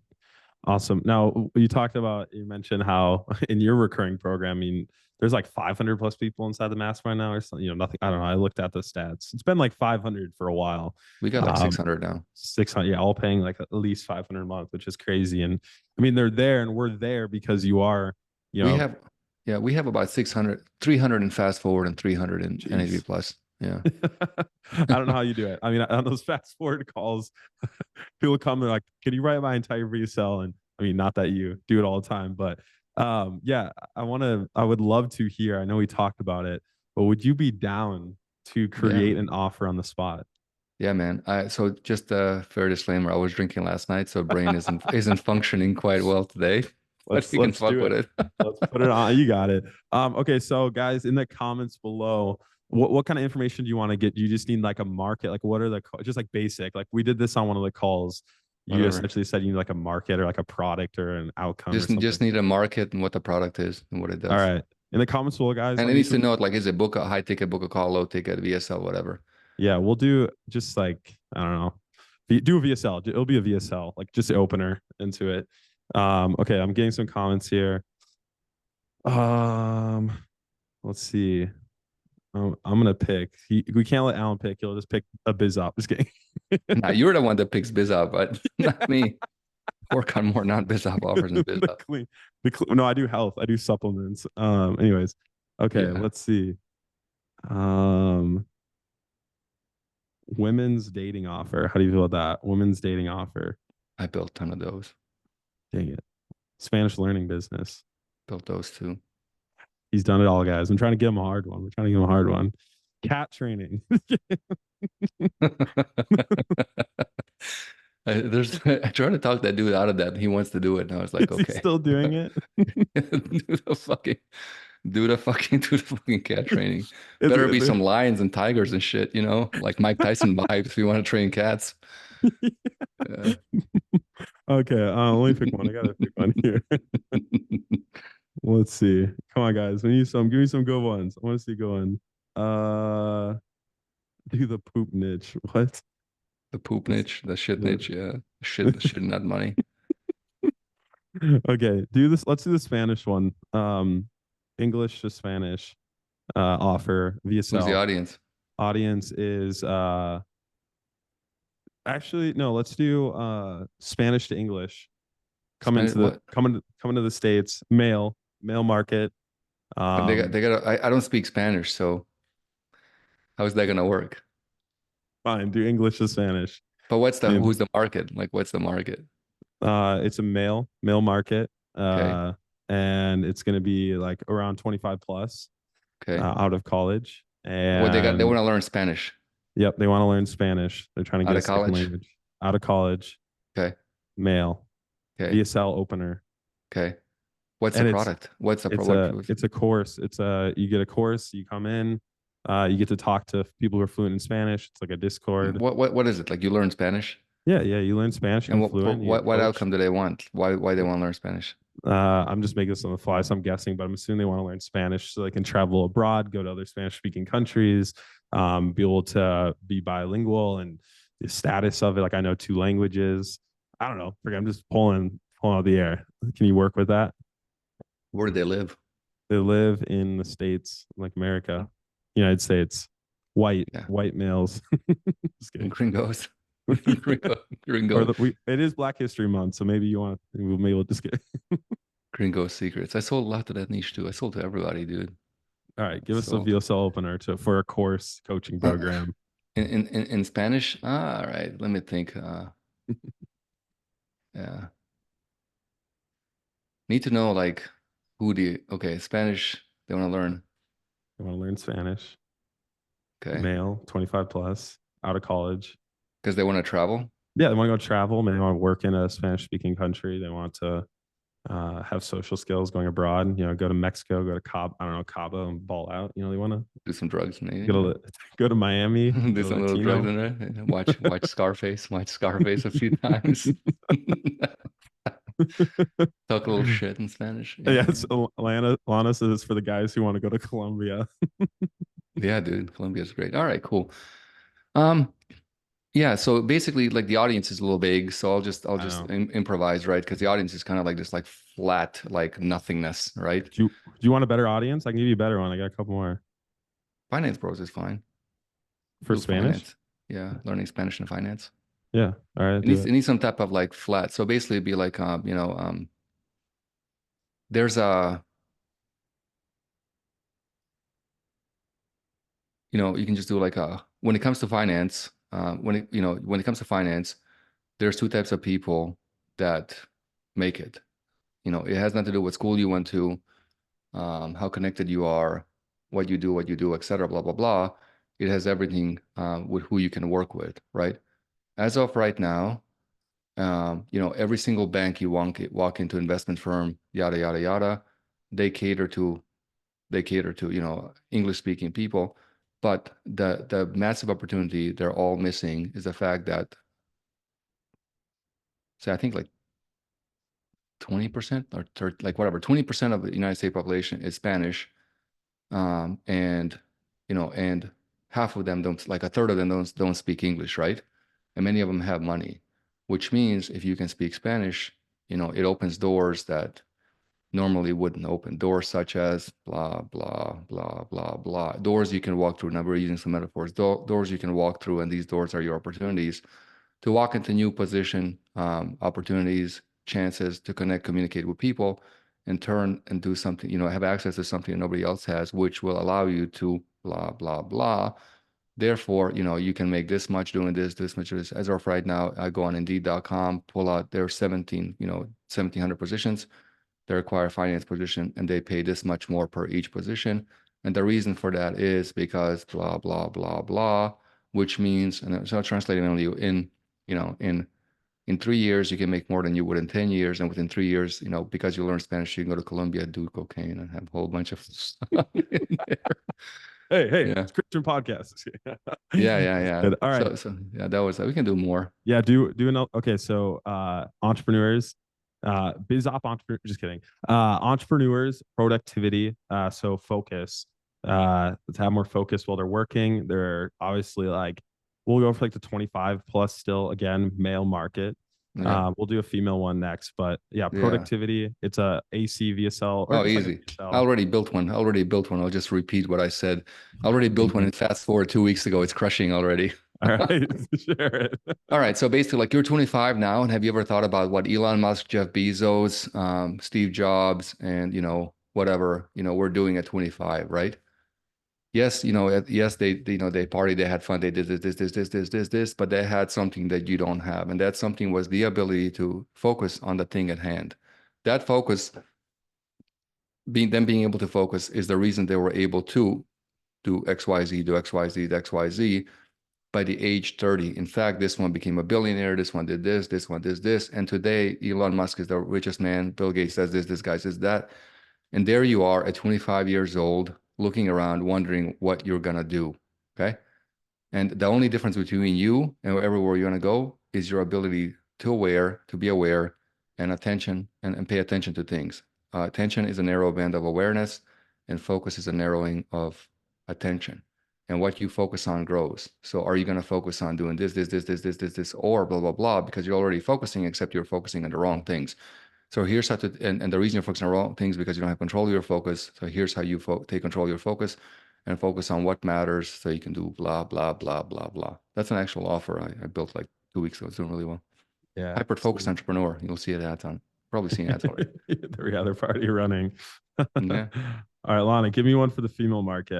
We gotta show some love to the ladies This is here. me. This is also me like This is hungover and like half this is asleep. drawn. I know this is just a taste. This is just a taste. But I'd love to see anybody else jump on here and crank out, even just try to say something like live. Like you did Random. practice. I'll never forget. Like, who wants to try? And I was like, I'll try. I'm like, yeah, I want. You Yeah, I can gave me shit some out. nice Yeah, I can throw. shit out offers any niche, dude, and they'll convert. Yeah. All right, let's see. I want to see something for moms. Oh my gosh, Lana. Parenting offer for kids. High school. So it's a mom. She's her first high school kid. Mhm. And she wants to it's an offer where it's like how to direct your kids so that they have a better future, choose a path or more successful. But she doesn't want to be super clingy or a controlling mom. She just wants to be a fun mom. She doesn't want her kid to hate her when he goes off to college. And so it's a course teaching her how to parent, lead her kid, direct her kid. So a good job, career, education without Yeah. being clingy. Easy, easy, easy peasy, easy peasy. So you know that the hardest and most ironic thing about being a mom is that you don't find out that you were a good mom until it's too late. Ooh, ooh, ooh, until it's too late. When you're at a age, you look back and look at all the things you could have done right and done wrong, and what you should have done, would have done, could have done, but you didn't do. And the only reason you're in that position is because you didn't know what you didn't know. So it's not your fault. So in the next 7 minutes, I'm going to tell you something that should come with being a mom a guidebook that was never given to you, never given to us, never given to my parents, and it should be given. In this guidebook, you're going to discover blah blah blah because every child has three inflection points. When they first go to kindergarten, when they're in middle school, and when they go to high school. When they're first in kindergarten, they learn to play. When they're in middle school, they learn who they are, and when they're in high school, they learn where they go in life. Some children know where to go in life, and they end up in a position where they support, carry their parents, where you look back being proud of your greatest creation, your greatest project, your greatest contribution, which is your child. And while other moms look back in shame, embarrassment, sadness, looking, how could this happen to me? What I'm going to do is make sure that you never look back, how could this happen to me? And instead be in a position where everybody else asks you, how did you do it? What did you do different? What did you do right? So here's what you're not doing, then you need to do right. Right now, you're not blah, blah, blah, blah, blah. Easy. I love how you used a few principles you taught us and nothing will back on selling to women at the opener there of like I'll throw like the scapegoating. It's not their fault. It's never their fault. Good stuff. Things people wouldn't know if they weren't there, but I love that. That's good. Do you want to do one more? Let me Sure. see if I got one more here. Whatever you want, dude. I got it. Let's see. Oh, I shit out offers in my sleep all day long. It's so uh, hard. when you're walking around, do you just like have offers come to mind, like out in public? Like, do you feel like it's, or can you disconnect from your work? Like when you're leave the house doing life, can you just like I disconnect, or never, you always like, I just, it's at the point where it's just subconscious processing. I don't really think about it. This shit just comes out of me. I mean, you've seen me in fast forward, just like, shit out offers nonstop. So it's like yeah, upsells offers and, it's so easy. Yeah. yeah. A question on VSL openers. Um, why is there importance? You talk about and teach us like the importance of really being like the opener. I don't know. The way I've understood it from you is that is like one of or the most important part of VSL. Hmm. Or is so talk to me about that, expand on why and how you look at openers and approach them for all the copywriting junkies that are tuning in today. Yeah. So what ends up happening is like, well, two things, pre-openers and openers, right? So one of the things is like you have an ad or a post or whatever, right? And that generates an intention, curiosity, and kind of hands it over to the offer, right? And so imagine like you have a number of different ads and posts, and they all, I'm doing a post about this probably Friday. It's called the pre-openers, right? And it's like in fast forward, the biggest needle mover I'm doing lately is creating pre-openers for people. And that's like the thing that comes before the opener, right? And what that does, it actually takes the ad and then converts the intention into the thing. It's very easy to do. And then when you have that, you have a perfect alignment of an ad and offer, and it works. Without that, you have the disconnect, like people leave, right? And but with the opener, it's like, the way it works is like, words are codes, and basically those codes unlock memories, and memories create images in the mind. And then you're basically manipulating images. Because if you think about like, for example, like marketing is change work, right? Well, what exactly are we changing? And we're changing memories, right? Because that's why you can't offers in different languages don't work on you because you don't have those memories. And so openers, what they do is they paint the picture, paint the scene, paint the situation, paint the circumstances where it kind of like pulls them into the scene and they lose awareness. Because most people think that you're having a dialogue, they're having a monologue. Because the way the brain synthesizes information is basically like right now, like I'm talking to you, right? But my brain is rebuilding you in my mind, and you're rebuilding me in your mind. And then I think I'm talking to you, but really I'm talking to myself, and you're talking to yourself. But there's a trick that we don't know that. And so therefore, it's always a person's talking to themselves. So a good opener will put them in a scene where they do it, right? And I'll tell you, the greatest thing, like it's funny, I actually have this thing I'm gonna write tomorrow, but the greatest thing you can do in an offer is to get them to make the claim themselves. If you get them to make the claim themselves, they'll argue with it, right? So there's three levels. You get the highest level is that you get them to make the claim themselves. The second highest is the audience makes the claim for you, and the third highest is you make the claim. But yeah, openers need to basically build rapport, connect, agree.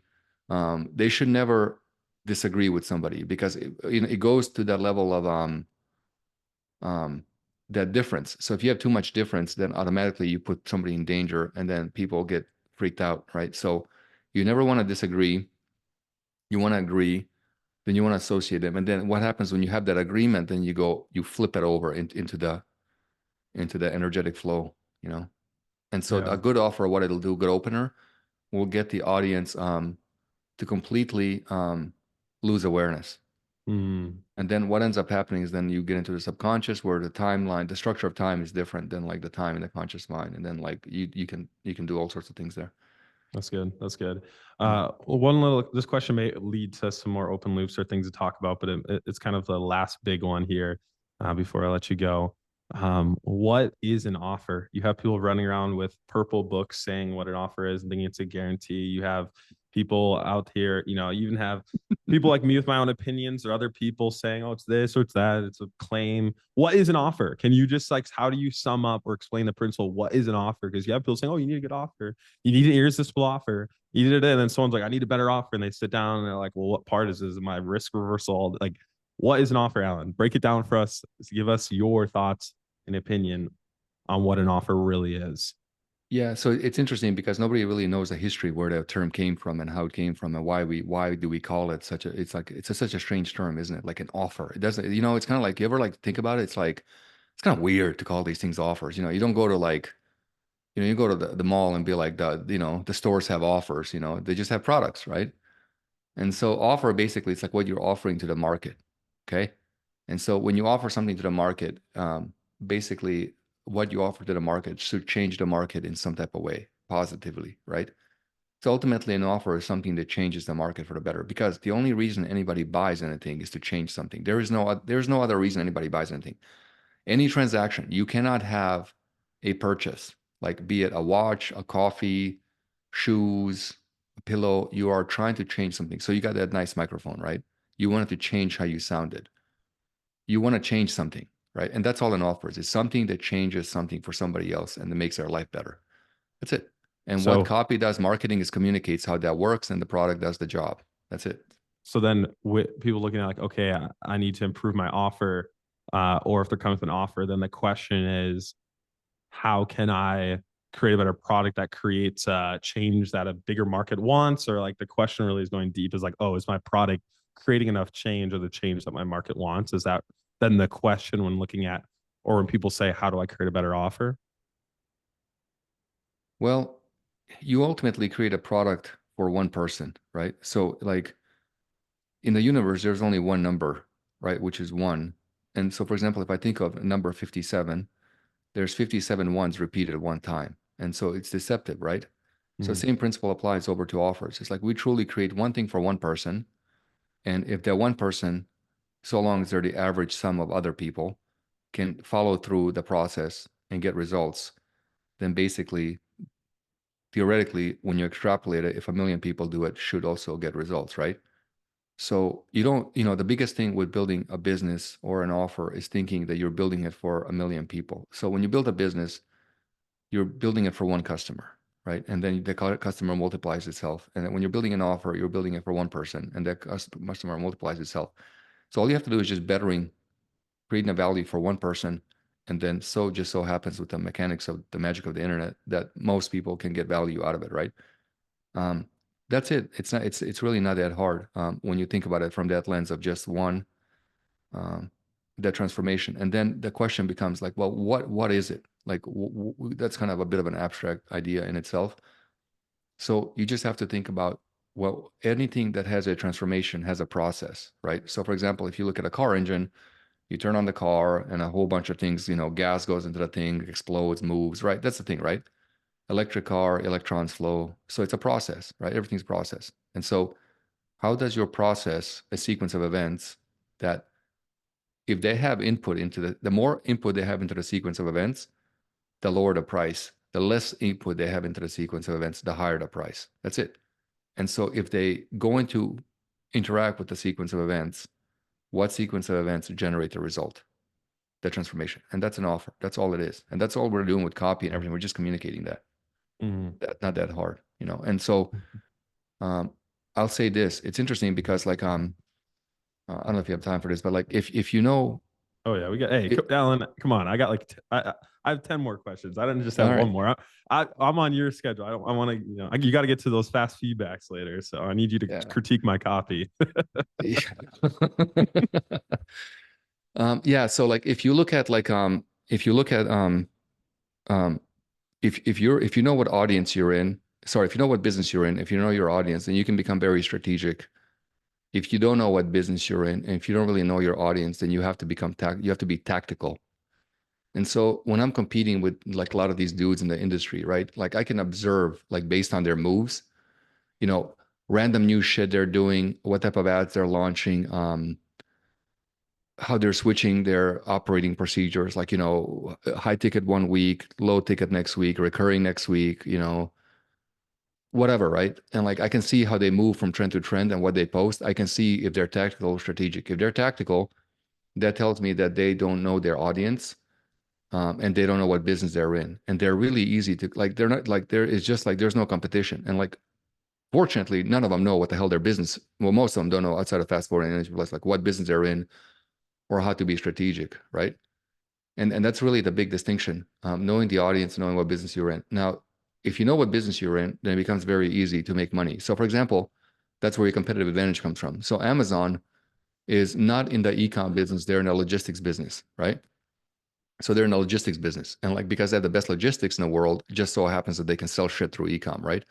And what's interesting is that the more businesses you get into, the more money you make. So, for example, like if you look at Google, You know, Google, when they went into the Android business, search business, Google Docs business, data center business, all sorts of things, the value of the company increased. And then if you look at Apple, the more businesses they went into, the bigger they got, right? Warren Buffett is in a number of businesses. Elon Musk is in a number of businesses.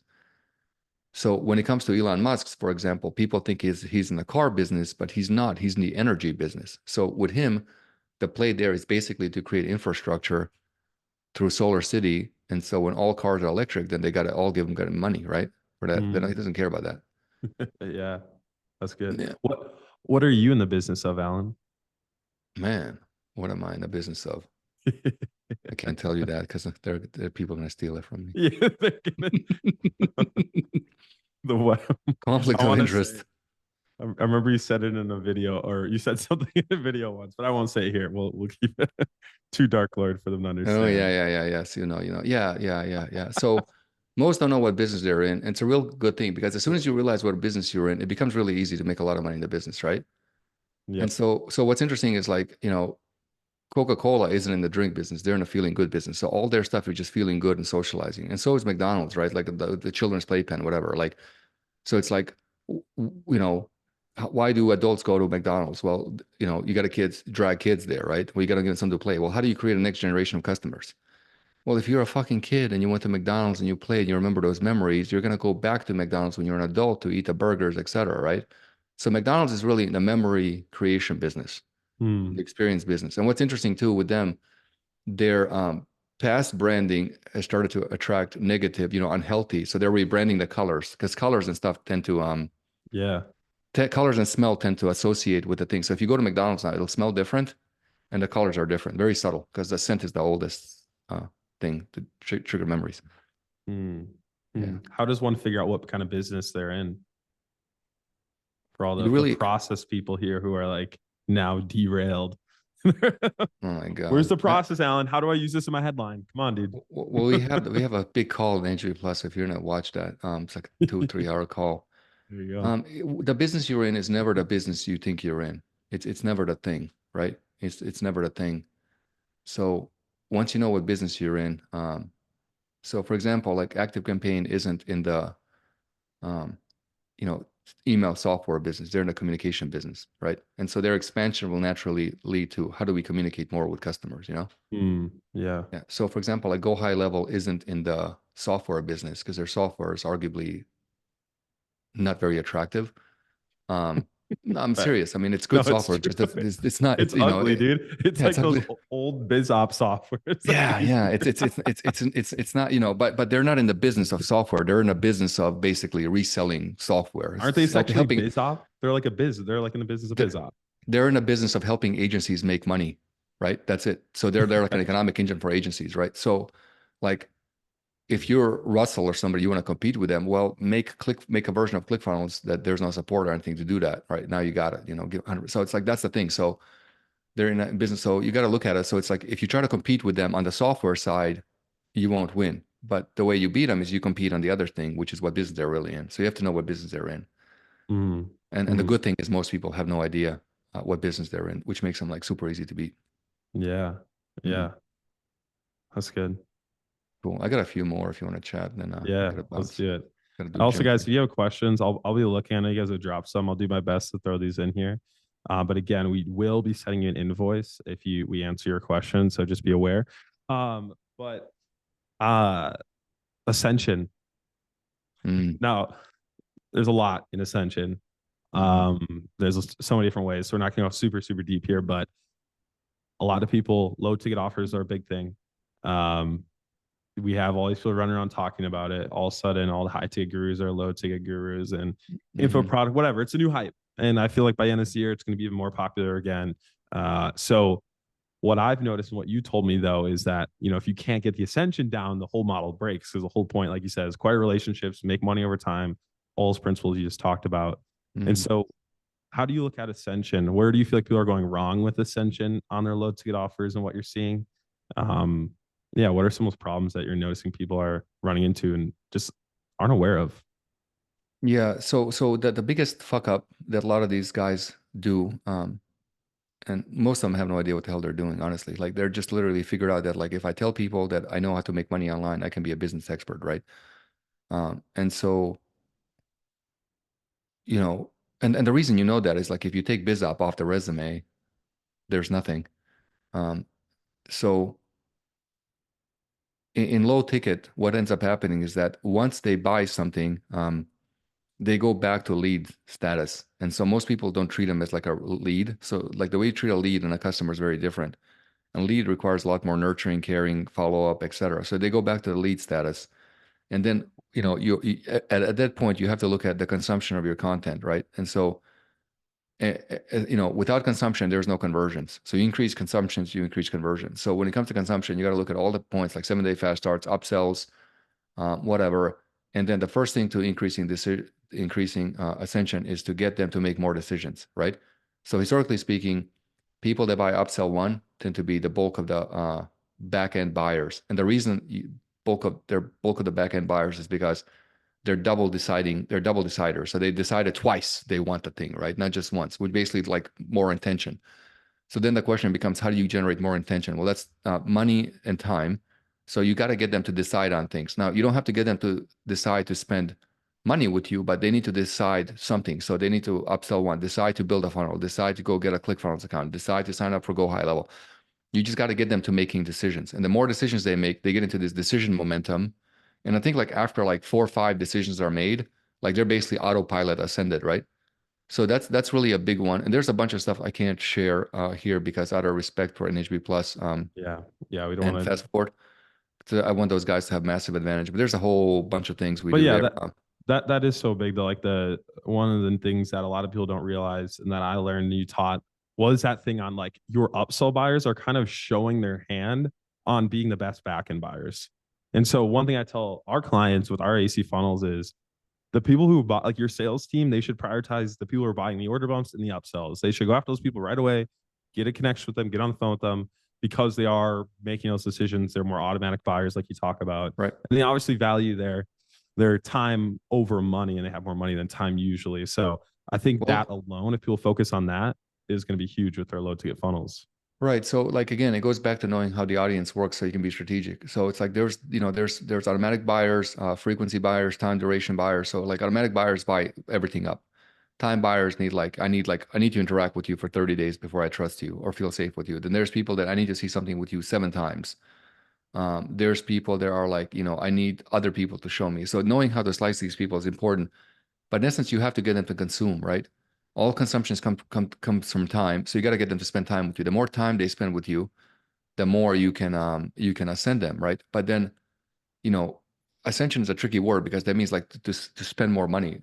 So when you have a relationship with them, you can just map it out over a year and then just start communicating with them and use a lot of pull marketing and stuff instead of push marketing. And ultimately, you have to do it so it's their decision, so you're not pushing them. Yeah. But yeah, that's basically it. It's like it's interesting too because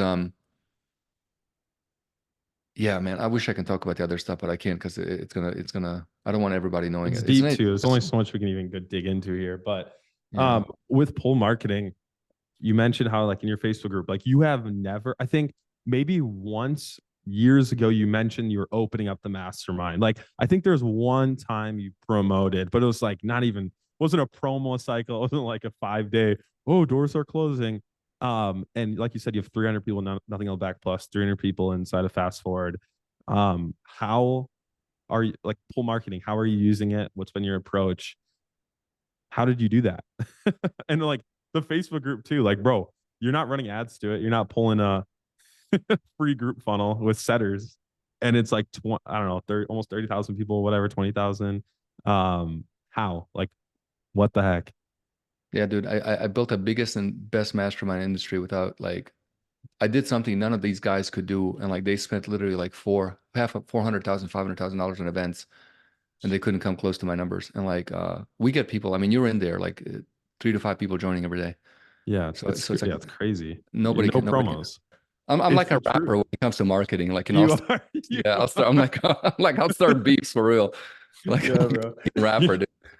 Like, That's but so good. it's like I don't mind throwing somebody off the building and jumping with them. It's on principle. And it's like if you True. talk shit, I'm like. you know, I'm the biggest shit talker. You know, I got the sanitation company of shit talking, you know, waste Yeah. management.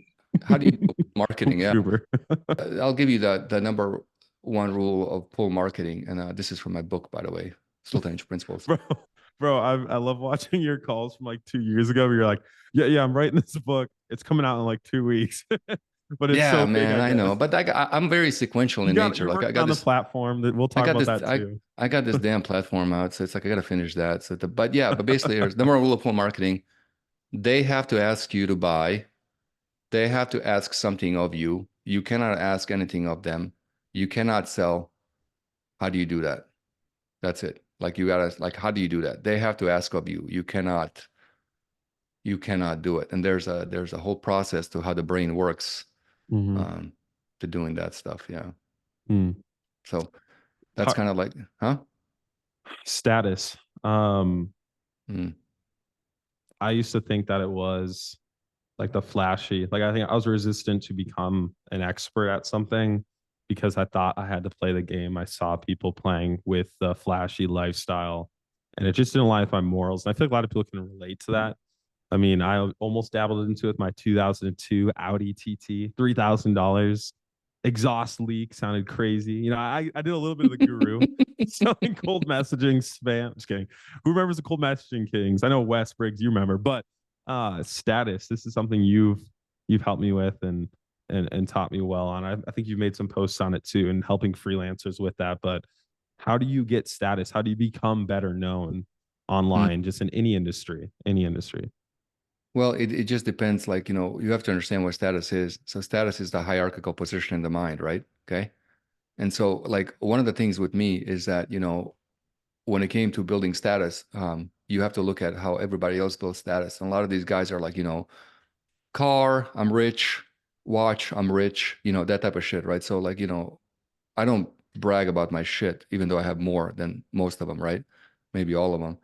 But it's like, you know, it's not a good way to build status because once you build that image of a guy that has that, then you always have to have that. You can't get off the treadmill, Mm, and you always have to show up with that shit in your, you know, behind you, right? And if you don't show up, oh, he's gone broke, right? So for example, like you'll have like, you know, Grant Cardone, he can't fly commercial ever again. You know what I mean? It's not a good look. Like you can't, you know, he has yeah. to keep that, you know, you can't catch him at the airport. It's like you catch him, you know, you catch him at the airport and it's like It's done, you over. know, it's over. Yeah. Yeah. And so knowing how to build a status and a good foundation is really important because then the market will automatically backtrack that shit and it won't work, right? So like, you know, there's a post, you know, we did a huge call on market maturation cycles, and I'm gonna do a post in the group about that. But like, um,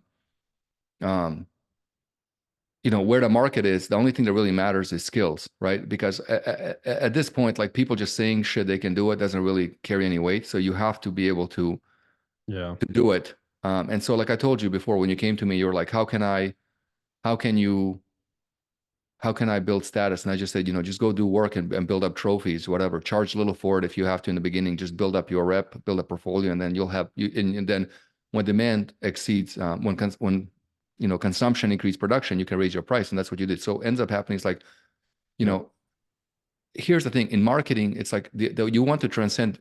So the key to making a lot of money is you want to transcend having the problem. So you no Mm, longer want to have a marketing problem. You want to have a fulfillment problem, right?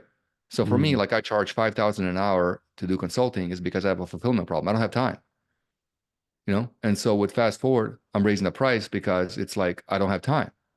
yeah. And so you want to drive that status through something that's durable. And the only thing that really matters is, you know, I'll tell you, right? So one of the things I'm seeing in the world right now is like how consumers interact with value. Like how do they assess value, right? So for example, like, you know, you go to the mall, right? And like I mentioned this, like I was at the mall the other day and I went to, there was this like here in Charlotte, there's this like force like Louis Vuitton, Gucci, Burberry, and Tiffany's, right? And I was like, I'm gonna go into Tiffany's because I'm curious.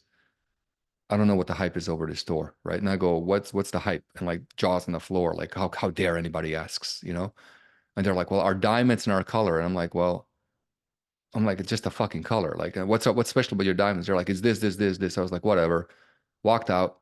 I went to the other store. And I'm like, I'm looking at this stuff. And what I'm realizing is like these stores are having a real hard time selling anything because the customers know what the real value is, right? They know what the deal is thanks to the transparency of the internet.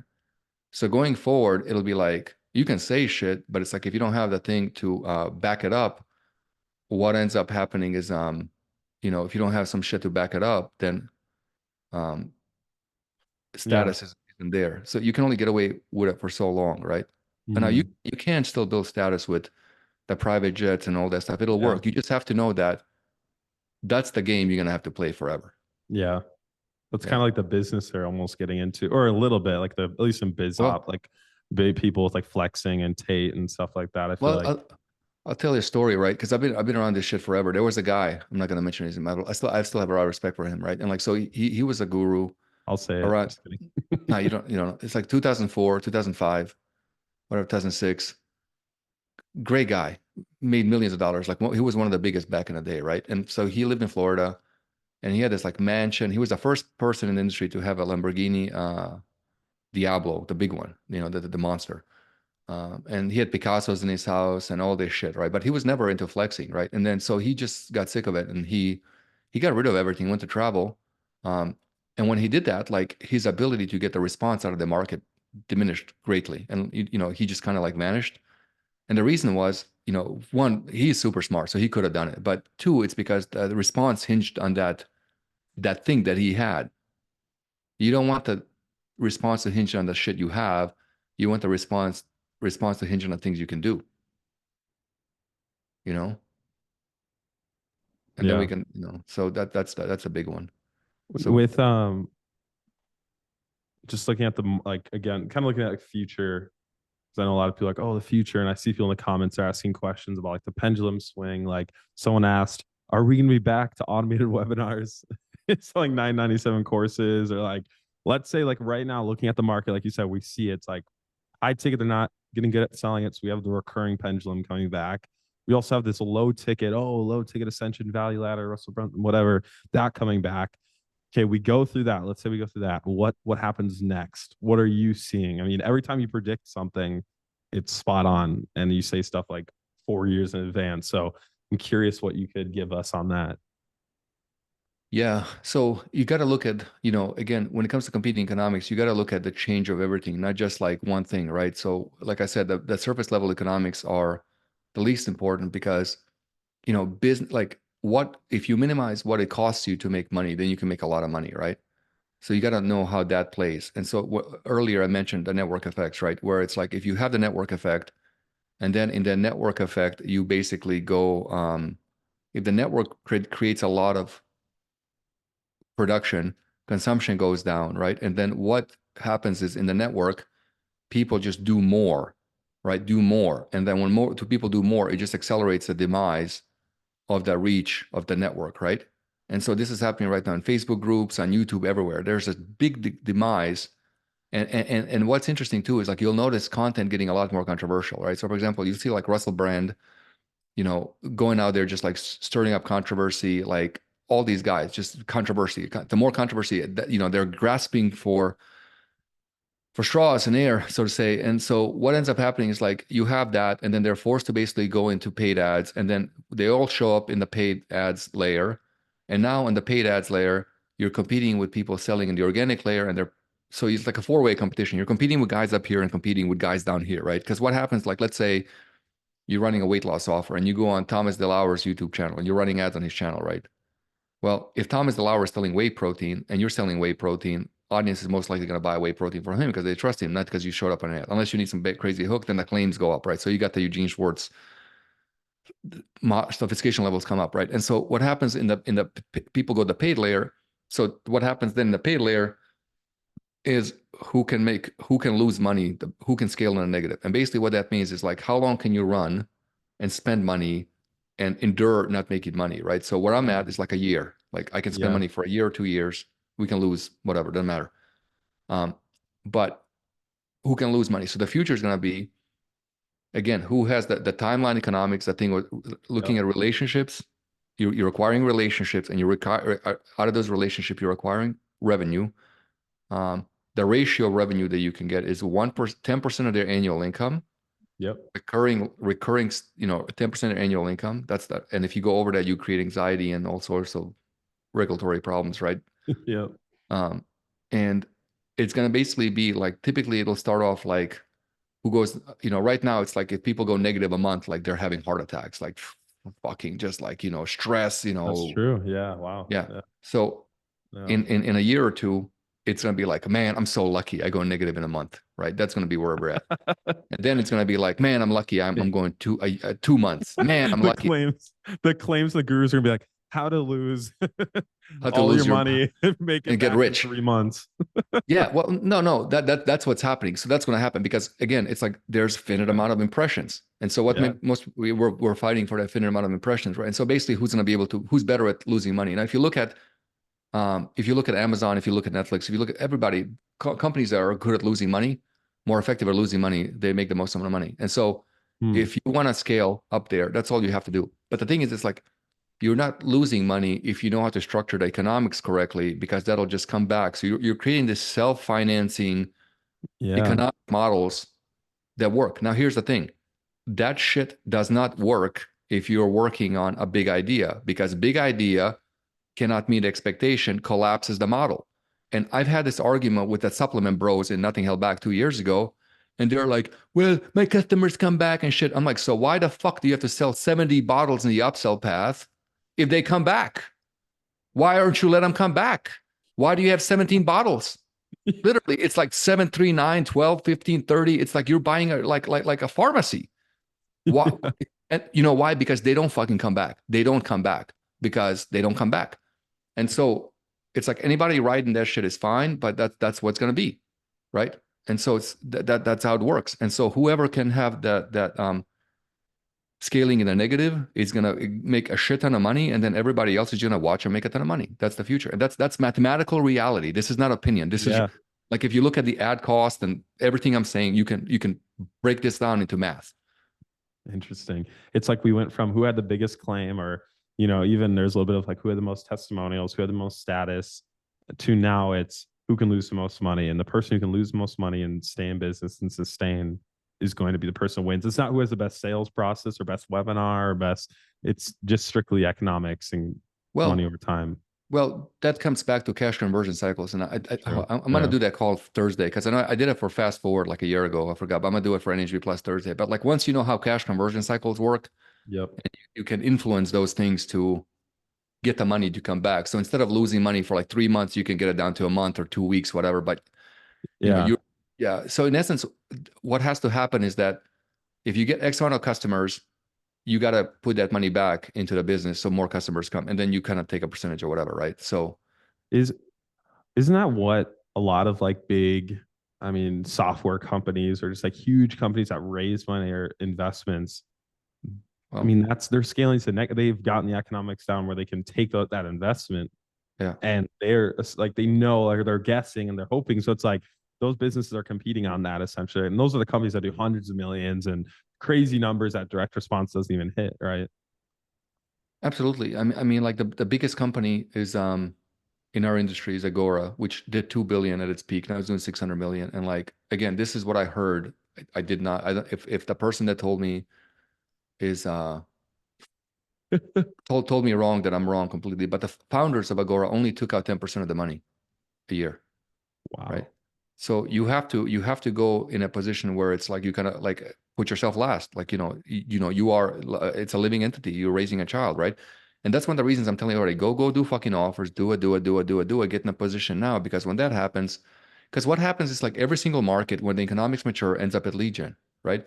Yeah. Meaning like when you figure out money over time and how to do those cash conversion cycles and all that fun stuff, it's lead gen. So mortgages, lead gen, um, health insurance, lead gen, car companies, lead gen, and you have these sites pop up like cars.com, auto trader, the health market, they're all lead gen.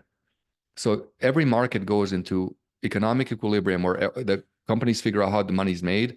And typically when they figure out that, then you also have hard regulations. And hence you see the FTC being more active because marketers are finding ways to extract more money out of the audience, and FTC has to regulate. So you have regulations come, Yep. and then you have lead gen. All the MLM companies are lead gen companies now. Hmm.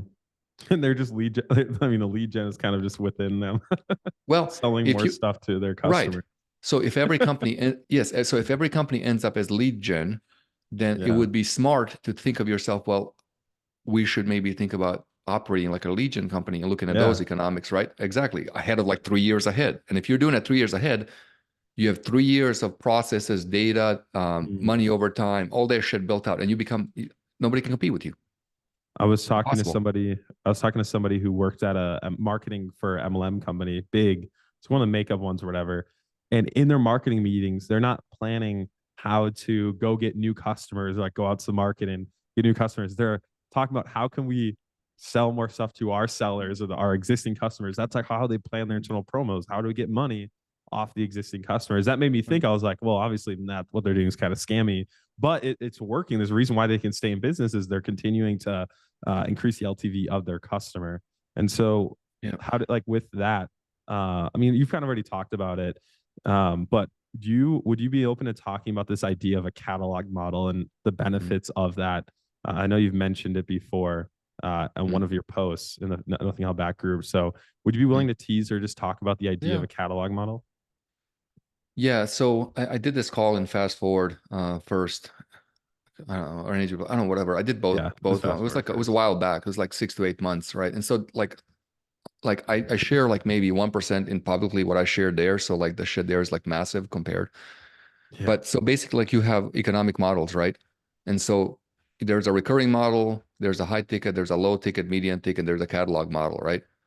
And so I had a guy come to me in Fast Forward. He was in a guitar niche, right? So he bounced around from a bunch of masterminds, and everybody was like, book calls, sell high ticket. so It high was ticket guitar yeah, it was the coaching. same. It literally, it's like, here, I don't want him anymore. You can keep him. It's like one guru is like, I don't want this guy anymore. You take him. You fix his problem. And the other guy's like, well, sell high ticket, book a call. It's like, I don't want him. You take him. That's what's happening. It's like, I Yeah, don't want this thing anymore. I can't help him. And so he comes to me. He joins, and he's just hoping to God I don't say high ticket. And he's like, well, I gotta make this work. It's a guitar offer, right? And so basically, like I was like, okay, let's do a catalog model, right? So anyway, I look at this thing and I say, give me the audience, whatever, da da da. And then fast forward, I come up with offers and do all this shit for people. And so I basically say, take 12 months and then give me all the problems they have, whatever. So we map out the problems, learning riffs, strings, guitars, this, right? And I said, how long will it take you to make a product, right? So he's like, okay, take me like whatever X amount of time to make a product. He creates the product in like whatever, like takes him like a few days to create the product, right? And so we launch it, and then so we started building a catalog, right? And so the reason, and then next thing you know, within 3 months, like 75% of the profits we were making from the catalog model. And so like what happens in fast forward, they'll come in, I'll build them like $1 million business, whatever or more, and then I don't hear from them. They still stay, they're still members, but I don't hear from them, they don't right? talk. The guys who make the most money, they're just like gone. They don't show up to the calls. They just thank you. Yeah, they'll watch the replays and shit and watch the summaries. But like one guy hit me up the other day and he's like, hey man, sorry, been busy, make 100K a month. I'm like, good. Like Alex this morning, he's like, he's like been busy, make 500,000 a month. Like Chad, whatever he does, like 2 to 3 million a month. So it's like massive numbers, right?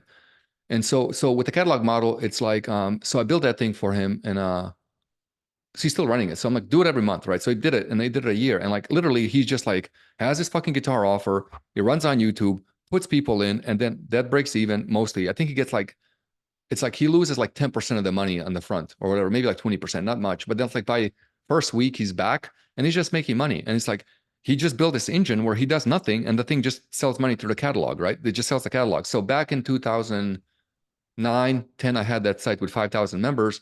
And what I would do is I would just get somebody out of the group. Hey, do you know SEO and shit? Yes, boom, let's do it. We would launch it and we'd do like 50 to 80 grand per launch, right? Whatever. And it was like nice. So I started building a catalog model with that. And so I started teaching that in the group. And then I don't know if you guys have seen this offer. That like offer that has like email template kit, that guy, Yeah, it's the Xander, funnel Zen, marketing kit. It's like yeah, yeah, yeah. Xander. Xander Yeah. Sharp. So he's in an HB Plus, and he basically like if you go to his thing and go to pages, you will literally every week you just refreshing. He has a new offer, right? So before like 6 months ago, he's like, man, it's like I don't know, I don't like this because he couldn't sell high ticket, right? He didn't want to do high ticket, so he's down in Australia, has kids, and he's like, I really don't want to do coaching, I really don't want to do a high ticket, but I love this business, and so he was stuck. And so I taught the catalog model call, and the thing is with the catalog model, you can't just go boom, and like, Yeah. jizz all over the fucking funnels. It's like, you got to have like, there's a specific process, that you got to follow to Christian make it work. podcast, man. Come on. Just kidding. Jizzfunnels.com. Yeah. So he Okay. followed it. So if you go to his thing, you literally hit refresh, you will see a new offer every week, right? He's just shitting them out, right? Doing quite well. And of course he doesn't talk either because he makes too much money. So Yep. it's like it's that's it. And so you basically map it out, do it over. And then what ends up happening is like, let's say you have 15 months, right? So money over time. You say 15 months and you get 1,000 customers, 1,000 customers, 1,000 customers, 1,000 customers, which is like 33 customers a day. It's not that hard to get, right? And you're just like, fuck it, I'm not gonna make it many. I don't care about making money on these things. But then what ends up happening over time, you're extracting value and money out of like people. So they're all contributing. So you have, let's say you get, like I said before, so you have 300, and so you have 300 customers over 15 months, right? So you have 4,500 sales per month on average taking place. And let's say you just have an AOV of like say $100, right? That's $450,000. You see how that works? Because it's all kind of pointed back at that thing. Now you can take 450 grand, take half, feed that catalog model, do it. Now in the catalog model, what's cool is the deeper they go into the catalog and the way there are specific ways to set it up is that the more of them pop into Ascension, into the high ticket, Yeah. into the recurring, etc. And Yep. you can crisscross it. So we have guys doing this manifestation niche, dating niche, Yeah. biz op, a lot of biz op. Yeah, We're it's doing doing quite it. well. Yeah, we're doing it one of our offers in our portfolio and like design market. And yeah, we've noticed that it speeds like the conversion from like, front end buyer to like the back end 5K offer. It's a faster conversion cycle. But you see these customers on Stripe, they'll buy one, they'll buy the next thing. But also they're on the phone. They're like, yeah, I bought some of your products and now I want the high ticket. It's crazy. And the sales team loves those people. Yeah, It's like beautiful. we Yeah, don't have to set them. We don't have a setter. yeah. And so yeah, it does work just it's like the closest thing like automatic ascension as I've seen, or one of the ways to do it. So, and that relates to your principle of like money over time. It's just another way, or a way to do that, which I like. Yeah, so like when you start everything we talked about so far, right? Like if you look at money over time, you look at inclusion, exclusion, high ticket, low ticket, mid ticket, catalog model. You look at the fact that offers are nothing more than transformations. You look at the fact that there's like millions of content being created. People are bored. They have money. It's like, how is it hard to make fucking offers? It's just kind of like, what exactly what is hard? Like what part is like, Dude, like yeah. what part is hard, you know? Yeah, no, and again, I think the biggest thing I've noticed is just people thinking, or like dealing with the issue of like what to sell. But we already talked about that. You guys can watch the replay. But like, I also think too, a lot of these people, we come into this industry from a biz op guru, like, okay, we learned copywriting, and then we're like, oh, I want to do my own offer, and everyone's like, oh, what do I do? I'm gonna do a copy course, or then they're like, I'm gonna teach funnel, and they just like keep replicating when there's like all these other industries Yeah. like guitar or something random. And I'll, I love what you talk about with publishing, how you don't even need to, you can just yeah. publish someone else to do it. You don't even need to be the expert. Yeah, we had like Daniel, right? Like Daniel, he's in the fast forward as well. Keith? He's like 20, no, not Diadlika. And Oh he's yeah. like 22, and he's like, I think he did like, what It's is it, crazy. two or $3 million, and Yeah. he just found some YouTuber with a list. They Yeah. partnered up, and he doesn't talk either because he's making a shit ton of money, and like he blew out Stripe because he made too much money. So he went and crushed it. Like so here's another thing, right? So because of this thing I talked about with the network effect, where the network, these YouTubers now they have to produce a lot of content, right? They're really desperate for people to turn their shit into offers, because it's like they're like, well, my income is going down. I have to create more videos. And at some point I'm getting tired of running this treadmill. I want to turn into offers. So a lot of the YouTubers now are desperate to turn their stuff into offers. So a lot of guys in Fast Forward and HB Plus are just publishing them and doing quite well. Um, but yeah, like copywriting, like selling copywriting services like offers is probably the toughest niche, because it's like this hyper small narrow niche. And I'll tell you something else. Like once most people get out of the biz op niche and go into other things, they don't come back to the biz op niche. Amen. They Yep. don't. They're just like, oh, fuck yeah, I don't have to deal with that shit. It's great. Yeah. Yeah, that's what you're like you're telling me. You're like, okay, you're in biz op, you got it down, but it's like take that and go other places. And now we're in like this random niche of like design and like other clean, or even like clean biz op, like you've talked Yeah. about. It's Clean like, biz ops are great. dude, anything other than like poop scooping, like, dude, like anything that's not make money in line, it's so much like the customers are so much better. And I talk to guys like the guitar guys, and they have this peaceful life, and they're like Yeah. making Like he's people up there. happy, playing guitar. They're not stressed. Stripe's not banning them. Yeah. It's like, guys, dating. here's a better Yeah, side. There's no yeah, FTC coming after them. She can't make claims on guitar. Like what? yeah, yeah. Your riffs are too strong. Your songs are too hard. They make people happy. It's They like you're in make me trouble smile now, too huh? much. What? You got too many Yeah. girls. Yeah. Yeah, no, it's wonderful, dude. It's wonderful. You can do anything. The cool thing is like you can just take thoughts and wrap them up into stuff and just and Yeah. just sell them. And like, why the hell wouldn't you do that? Like literally, like you're sitting there, like words, thoughts, and look, I've been doing this like 20 some years, right? And it's still, every day I'm like, I can't believe strangers are giving me fucking money. It's Yes. like, it's the craziest thing, right? Like strangers just sending you money. And it's like, what the fuck? It's like, it never gets old. It's like, I still paint. I'm like, what the fuck? Is this real? Like strangers just giving you money. Yeah, you like think of thoughts. Like I love, yeah, the thing you talked about on like you switch it where you're like, oh, I need to go make money so I can go buy a house, or you're like, oh, Oh, I need to yeah. make money. You're like, no, I just need to, think up an offer, just use my thoughts, pay for the Well, house. yeah, yeah, exactly. So like mom built an offer, bought mom a house, right? Built an offer, sold a company actually, and one of them, and then like did a full remodel on her house. Uh, built an offer, bought my sister a house. Built an offer, bought a massive house. Um, I was hanging out with a buddy yesterday, went to dinner, and he's like, man, it's like I gotta hire a nanny, whatever, so I can do more of this. And I was like, well, how much is it? He's like, I don't know, like 35 grand a year or whatever. And I was like, go build an offer, have it paid for, right? So he Yeah, literally took the automatic clients thing. He went to one of his other clients and I sold it, like that's so good. 36 Yeah, grand, just like that. You know how much like an average person, like average person has to work, like, yeah, dude, they have to go to school, they have to compete, they have to make like 100 grand a year, like so much yeah. work, I so think much work. that's something that we can't, like everyone in this industry, we can't take for granted. Like we get put into this worthless state because these gurus make millions and they make more money.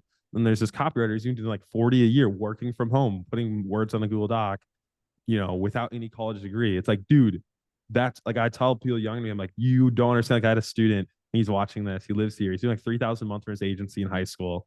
And I'm like, dude, how much your mom make? How much your friends make? Like nothing even close to that. Like these average kid in college, 1,500. I'm like, dude, do not lose sight of how good this is. Like, While it's there, take yes, it. while it's there, like you can't lose sight of that.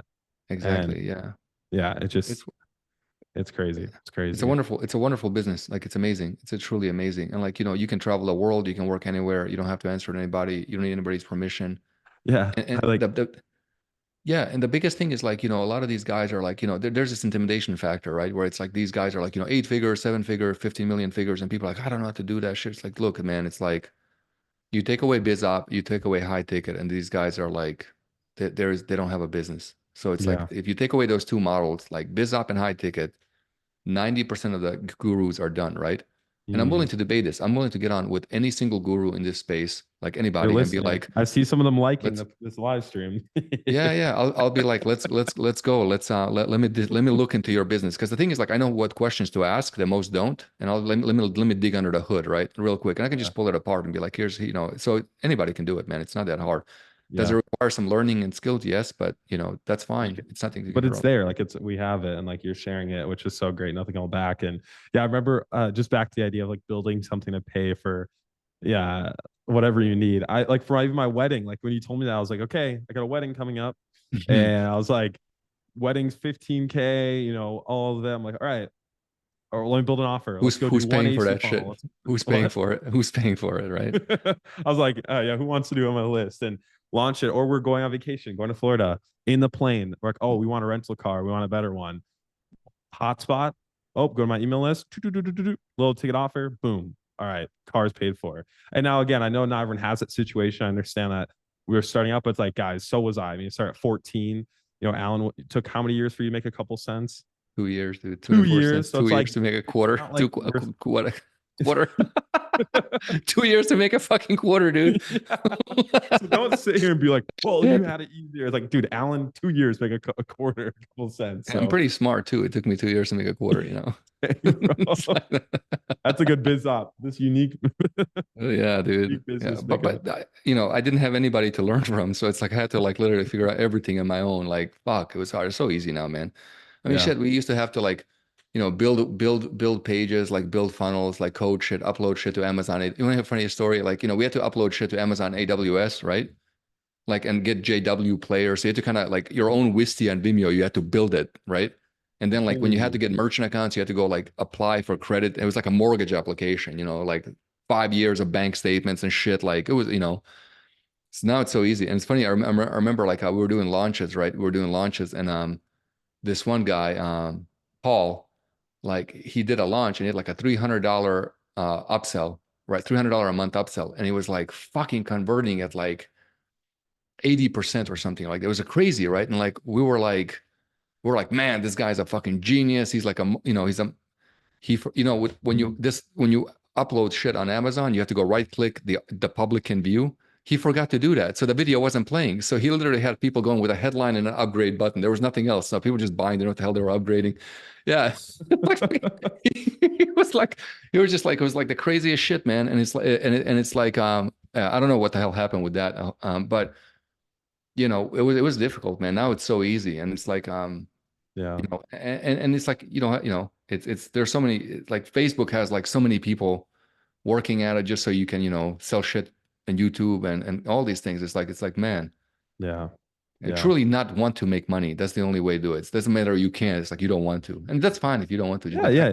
Or some people, like you said, some people don't want the responsibilities that come with, certain ways of making money, or maybe they want to have different responsibilities. But I feel like people never get to that point of knowing because they just don't ask themselves, what do you want? What do you want to be responsible for in doing that? Like for me, I didn't want to be responsible for being the guru or like the expert or being mm, attached to one process. So I was like, well, okay, let me just go do offers, have my portfolio, put them together, publish them, pay someone to create the products. Like there's all these other routes that you can take once you just figure out, okay, what do you want to be responsible for? And then what do you need to, outsource, delegate, or eliminate? yeah, So once it clicks, clicks, somebody said in the chat here, am I the only one working on the prevent divorce, save marriage offer for men? No, no, that's I a did really good one. one. Yeah, Yeah, I there's did one. some. Empowered Men. It did like 1 million low ticket offer, 27 bucks. Yeah, we It's have great. somebody in fast forward making like printing money with that, and there was one that was like, yeah, that market is really good. So good. Recurring problems. Your Pretty wife much, yeah. every month. She's you guys want a recurring offer? Go to the marriage market. You'll be Yeah, set. dude. And so isn't this like a great feeling? Like, that's what I'm trying to tell people. It's like, build the skills and go do it. It's like all you have to do is get the skill once. Mm. The thing with being a freelancer is like you have to go get clients all the time. With this, you get the skill once and it's done. You can do what the hell you want. If you want to get clients, do clients. Nothing wrong with that. But Yeah. you want to have choice. You want to have choice. Like, do you want to, it's up to you to do this or this. Like, it's funny because in fast forward, I had somebody this morning and I'm like, hey, here's a $20,000 deal a month or something. And the guy's like, nah, I'm gonna do publishing. I don't want that client shit. It's actually Yeah. Daniel Neef. Like he turned it down. He didn't want to. He's like, I don't want to do that shit. It's like, let give it to Yeah. somebody else. Like it's crazy. But like most freelancers would be like, man, shit, Dude. 2 grand a Yeah, month. that's You I was know? talking to Brandon and Chad. We were talking about this because we were like, hey, do you want this deal? And they're like, no, we don't want it. I'm like, well, someone needs it, and we're trying to Nobody this wants the deal anymore. $20,000 deal. And like we talked about, we're like, we were just grateful. We're like, wow, like this is what a great opportunity. Like we weren't just be like, oh, well, look at us. But yeah, it's crazy how when you have choice and you can be like, oh, you have your own offers. It's like we're throwing out deals like who needs them, and you come into nothing back. Plus, you're like, here's a CMO gig, 10,000 a Yeah. month, and people are like, I some don't people want take to. it like Yeah. Fucking spoiled brats. pulling teeth to get someone to take 10,000 a month. It's like, Yeah, it's gosh insane, darn it. dude.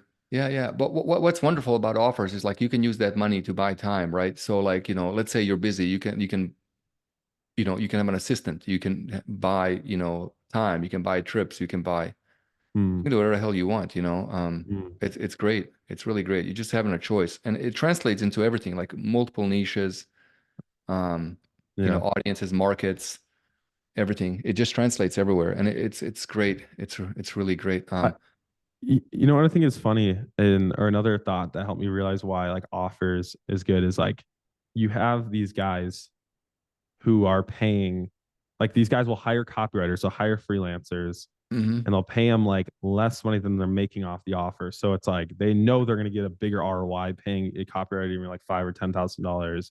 So in my mind, I'm like, okay, if they're able to just go hire someone to do it, then I can too.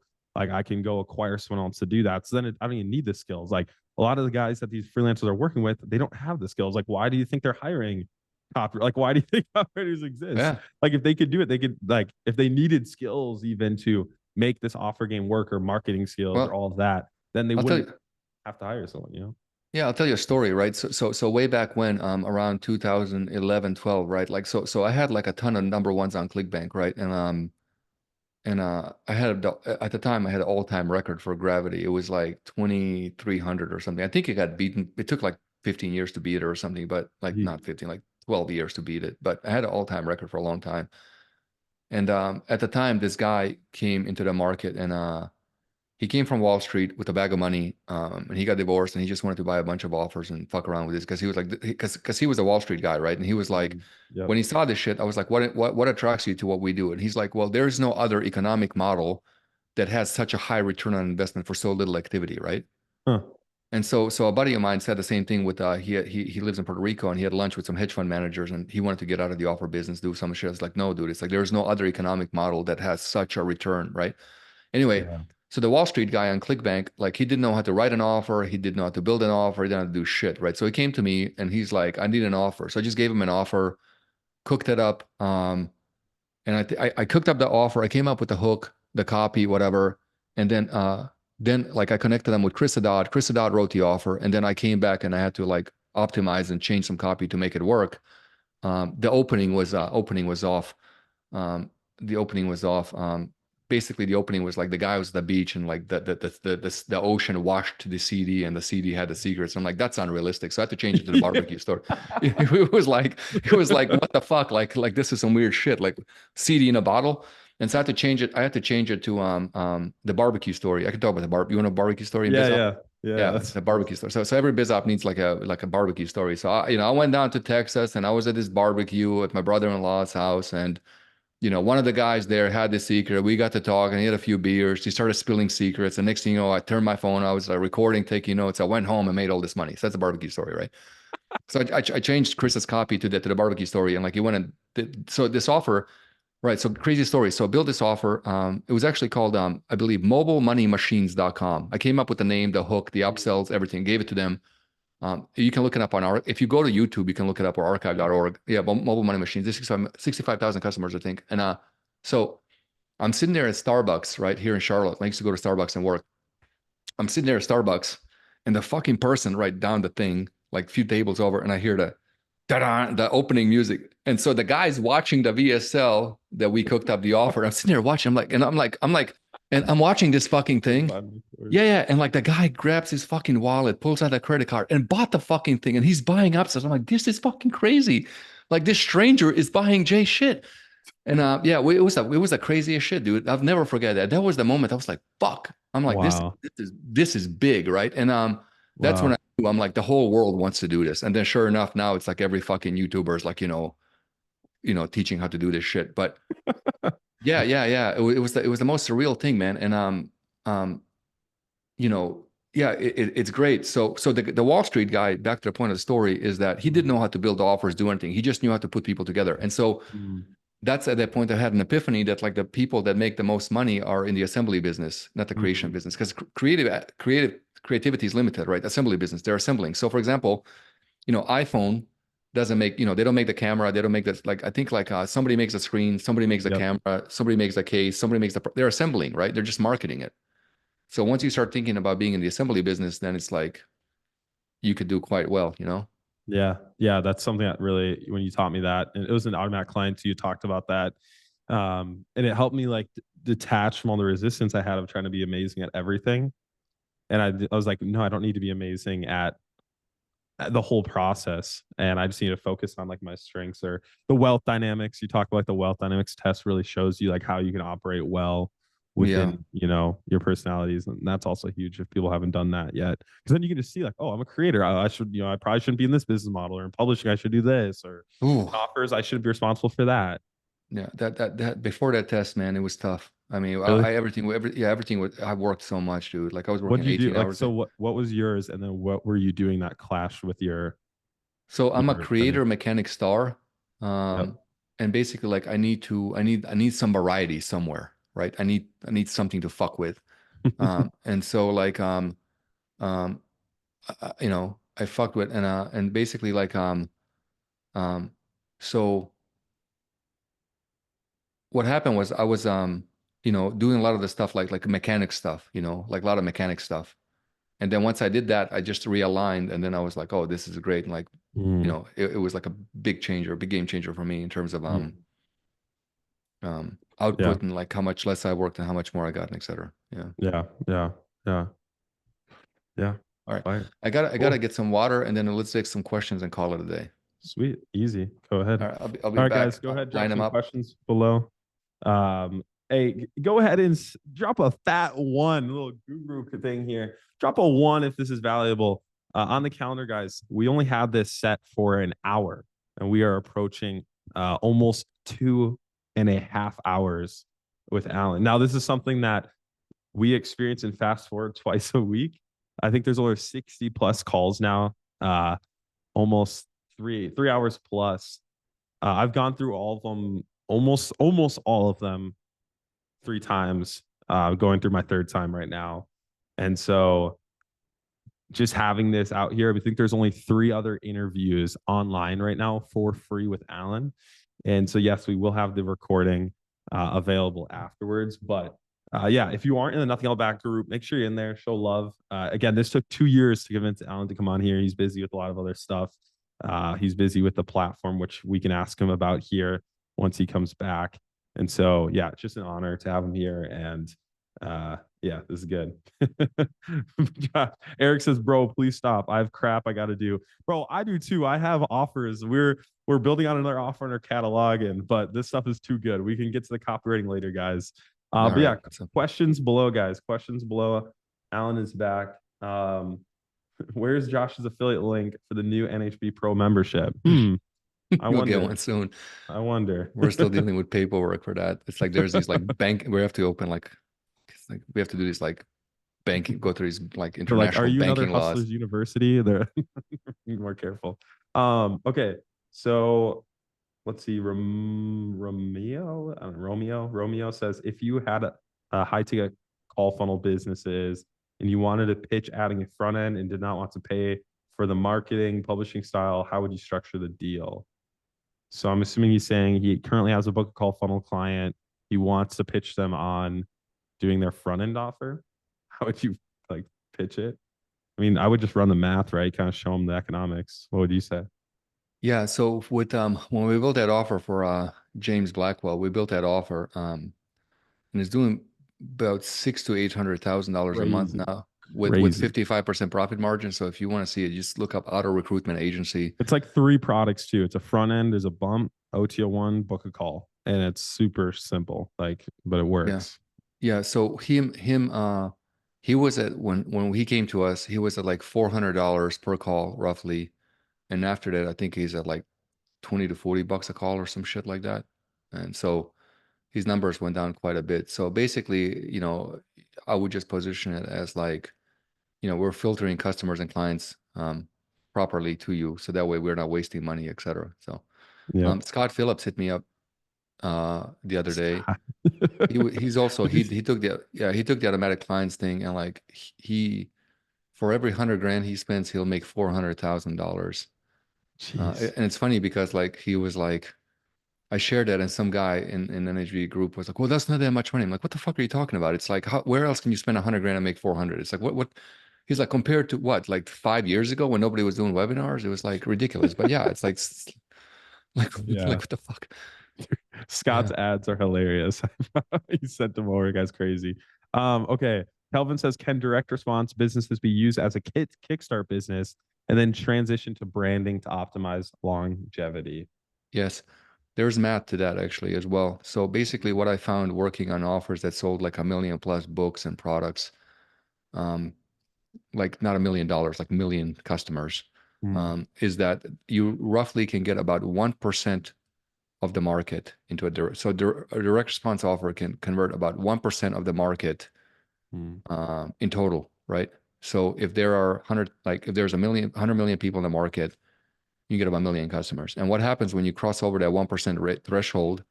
When you cross over that 1% threshold, it gets your numbers just start to fuck up because what happens is because most direct response offers focus on exclusion versus inclusion, then you hit these like you hit more people saying no, and once a person says no, getting them to maybe to a yes becomes exponentially more difficult, right? So yeah, so basically, I have actually a post in that if you go to the NHB group, search for the 1% theory, and you'll see Yep. it. But what ends up happening is like as you extrapolate that math, you literally have that much runway to turn it into a brand. And yeah, Mhm. you should absolutely should do it.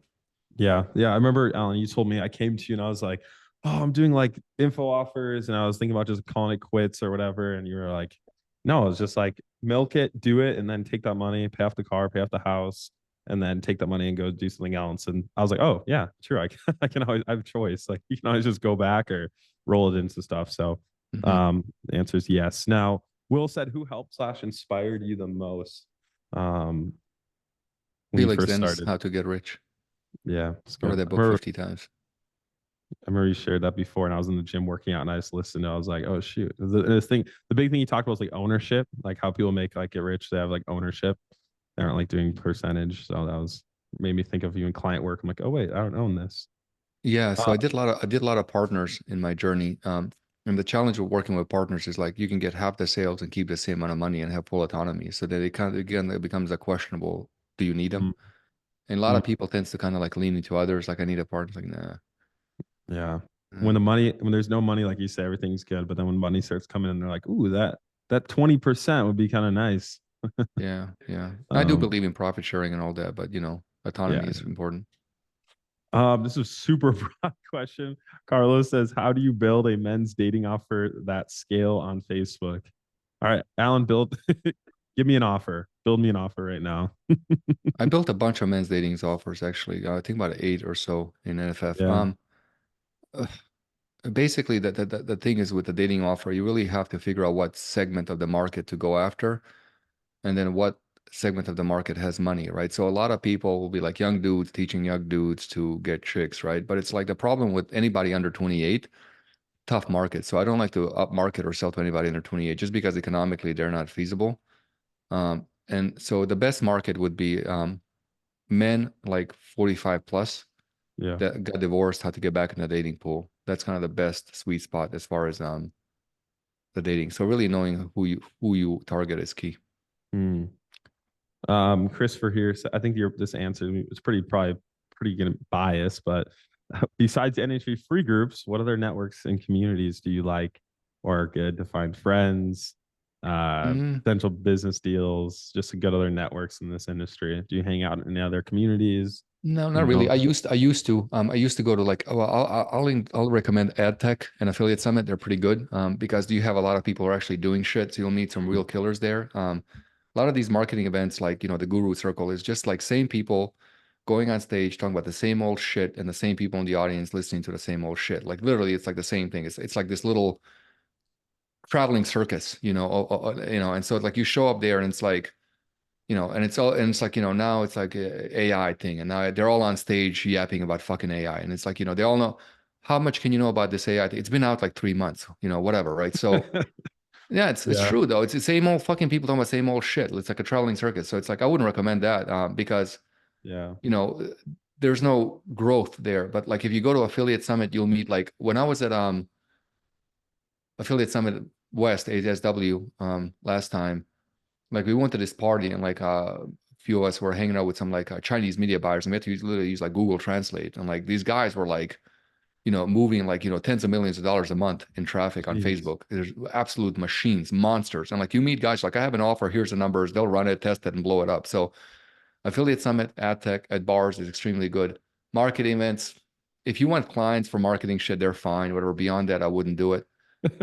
One thing we're doing with the NHB platform is we have this module where you can actually host your own meetups, hmm and we don't make any money on it, of course. It's completely free. Um, so you'll be able to host your own little meetups, build your own groups, and the only rule is don't pitch. Now, if you do deals behind the scenes, I don't care. Make $1 million, but just don't pitch, and you'll be able to do it. Um, yeah, yeah, but really, I'll tell you that the challenge of building social circles in this game is every social circle that you're invited to, it's kind of like, I'll be your friend as long as you give me money. And Mm, so that's kind of ruins that authenticity, right? yeah. And that's I try to stay away from that like transactional nature. Yeah. Yeah. You're very relational. I've noticed that just in even in fast forward. Well, when you can make Um, money in other areas, you don't have to be transactional. That's the biggest true. thing. Yeah. Yeah. Kelvin says, I'm doing a music offer. Currently, I'm building an AI software that creates melodies based off of how you compose. You said AI is receding. Will the software be an inherent disadvantage because everyone else sees AI everywhere? Or is it just based on the outcome it gets them? Um, it's receding in BizOp because it's been BizOp and like basically like they're all building something. Okay, I'll give you an example, right? So Samuel Woods, right, which I have a lot of respect for. He's fantastic at AI shit, right? So he was into AI before it became a thing, right? Like he was really passionate about it, right? Yeah. And he did a lot of these prompts, whatever. They were like way before, and then a lot of people stole his shit, right? And so it's like he doesn't as much as I like the guy, he doesn't have the he built something that everybody else has access to, right? And when you build Mm, something everybody has access to, it's like they're at some point they're just gonna be like, well, fuck it, I'm doing mine. I don't care what you think, right? So you have these like mechanics who'll just copy, right? Who'll just yeah. copy. I mean, you had an offer that the guy stole the other day, right? Verbatim. So they'll copy, and Good. so AI will be good. It's not going away. It'll get better, but however, it'll just be part of the equation instead of the whole thing, right? That it'll just become a tool. Yeah. And yeah, and if you bundle it into money over time principles and everything, you'll be fine.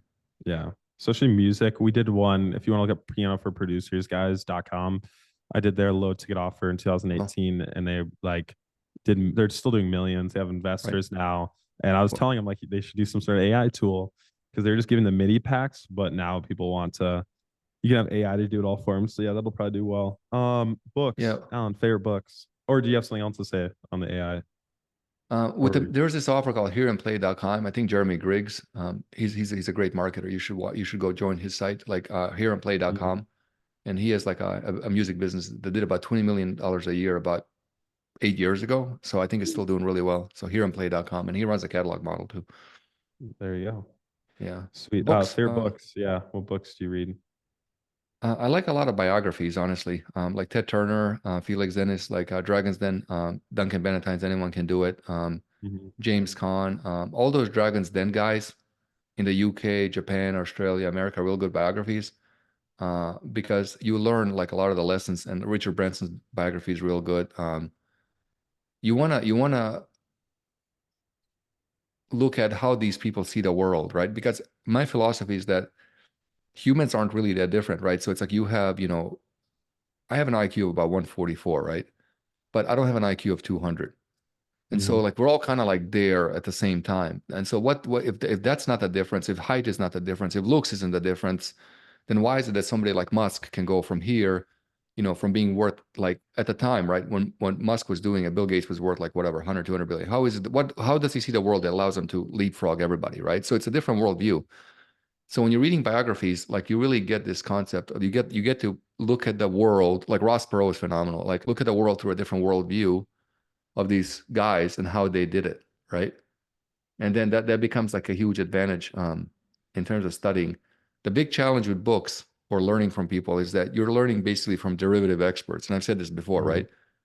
So in our industry, like I have tremendous respect for, Gary Halbert, Dan Kennedy, Jay Abraham, those guys, the OGs. I always give them love and credit no matter what, right? And I have a lot of respect for Brunson too, because he did a lot of good, and Sam Ovens and even Hermosi, he does a lot of good. Yeah. And I'm never against the person. I'm just against an idea.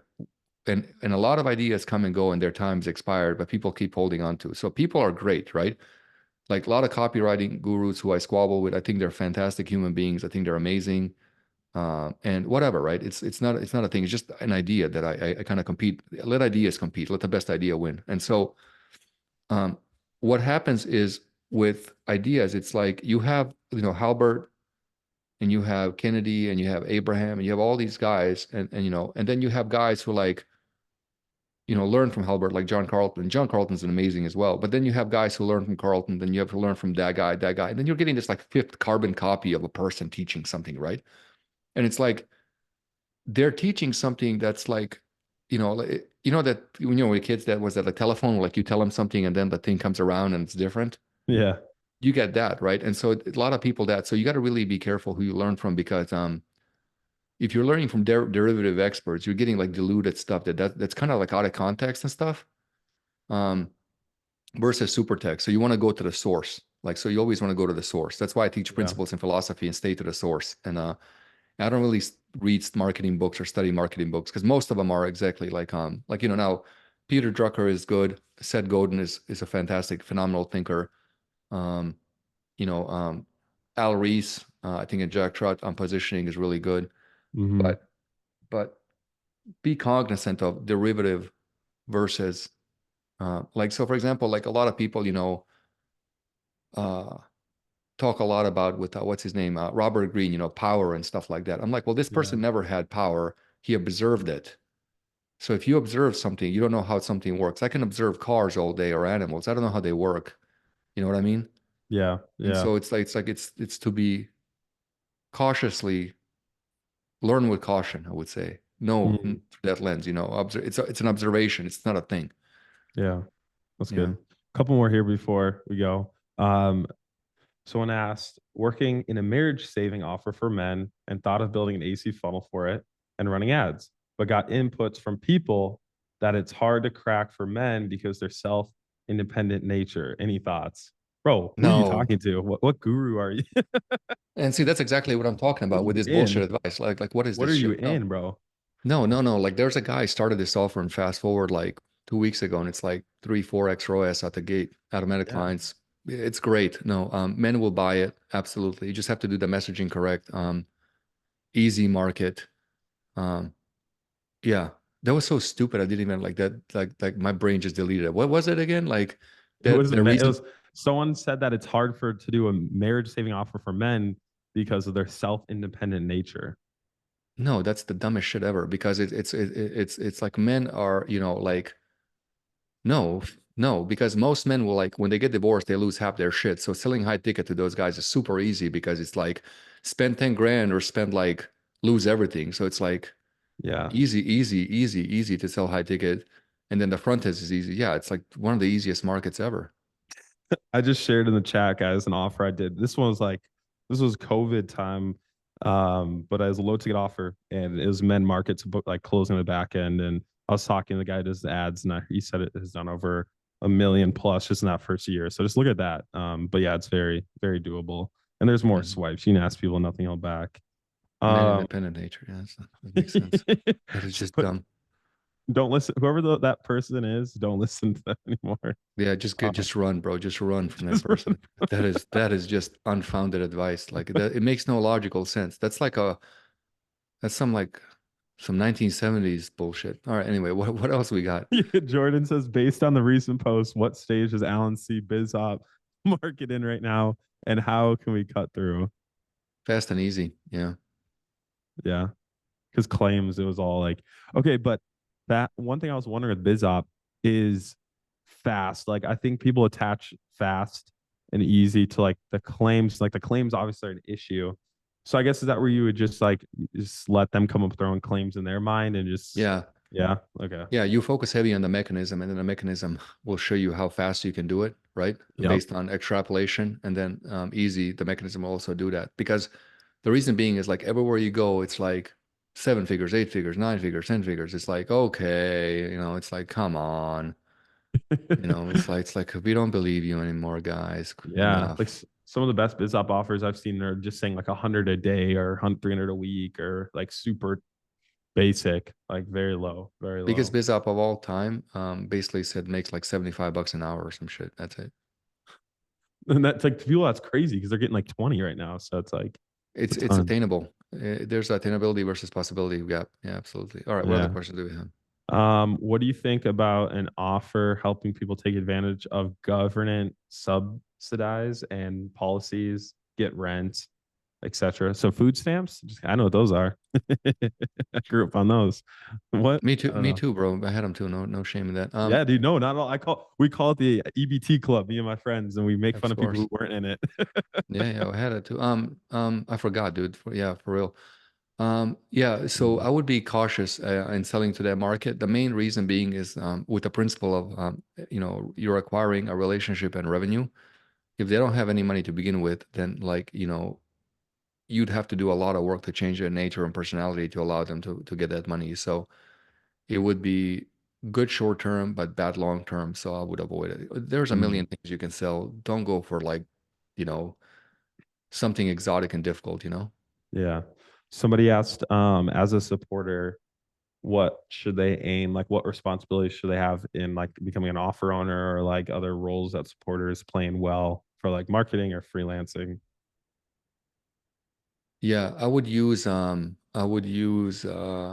an honest mechanic, like an honest mechanic. So mechanics tend to be more on task and transactional in nature, but there's honest mechanics. So find someone that's an honest mechanic and then like support them, or a creator, right? To do what they need to do. And there's a ton of them out there. Yeah. That's what I would do. Yeah. Yeah. There's plenty. Cool. Let me see. I never want to make. Okay, I think someone asked about somebody said, how Alan uses subliminal messaging in marketing, and someone said he's doing it on this call. Yeah, I am. I can't help it. Yeah, I'm always doing it. He's Yeah. you'll do something. I love when you'll like talk and it'll just happen so naturally. But once since you taught us it and like You fast catch me. forward, I see it. I'm like, okay, he's He's imposing doing it limits, he's again. doing this. Yeah. I'm like, gosh darn it. You can Yeah, always go yeah. back. You have choice. Like, guys, y'all are falling. But it's good. Yeah, Awesome. All right. Well, Alan, I appreciate you jumping on. This really means cool. a lot. There's only 3 other interviews out there, and it's people are always fighting to get more information from you. And so for the people who maybe can't join Nothing Held Back, this is going to be very beneficial to them. I hope it can help them afford it so they can be there. Mm. And yeah, I just really appreciate you taking the time and really wanting everyone to win in this industry. It's very obvious that you're not a charlatan, wink, wink, and that Even you're though I live doing in this. Charlotte, North Carolina, I guess I Your new pen name. I live in Charlotte, North Carolina, right? That's the funniest part about it. Yeah, That's exactly. crazy. But yes, Yeah. I appreciate you jumping on. Thank you for wanting to see everyone win All right. and giving your time today. Really, I know you have 3 hours of fast feedback to go do later. So I gotta yeah, it go means smash the gym, but thank you. To appreciate you. We'll do this again. I enjoy it. yeah, it's fun. Hey guys, if you're make sure to show Alan some love in the comments below. I'll drop the doc for Nothing Held Back. So many people you guys are asking. Don't worry, we'll send it. And this recording, we'll sell it for $1,000. But anyways, just kidding. I'll talk to you guys soon. Have a good rest of your day. All right. Peace Take care, out. guys. Bye.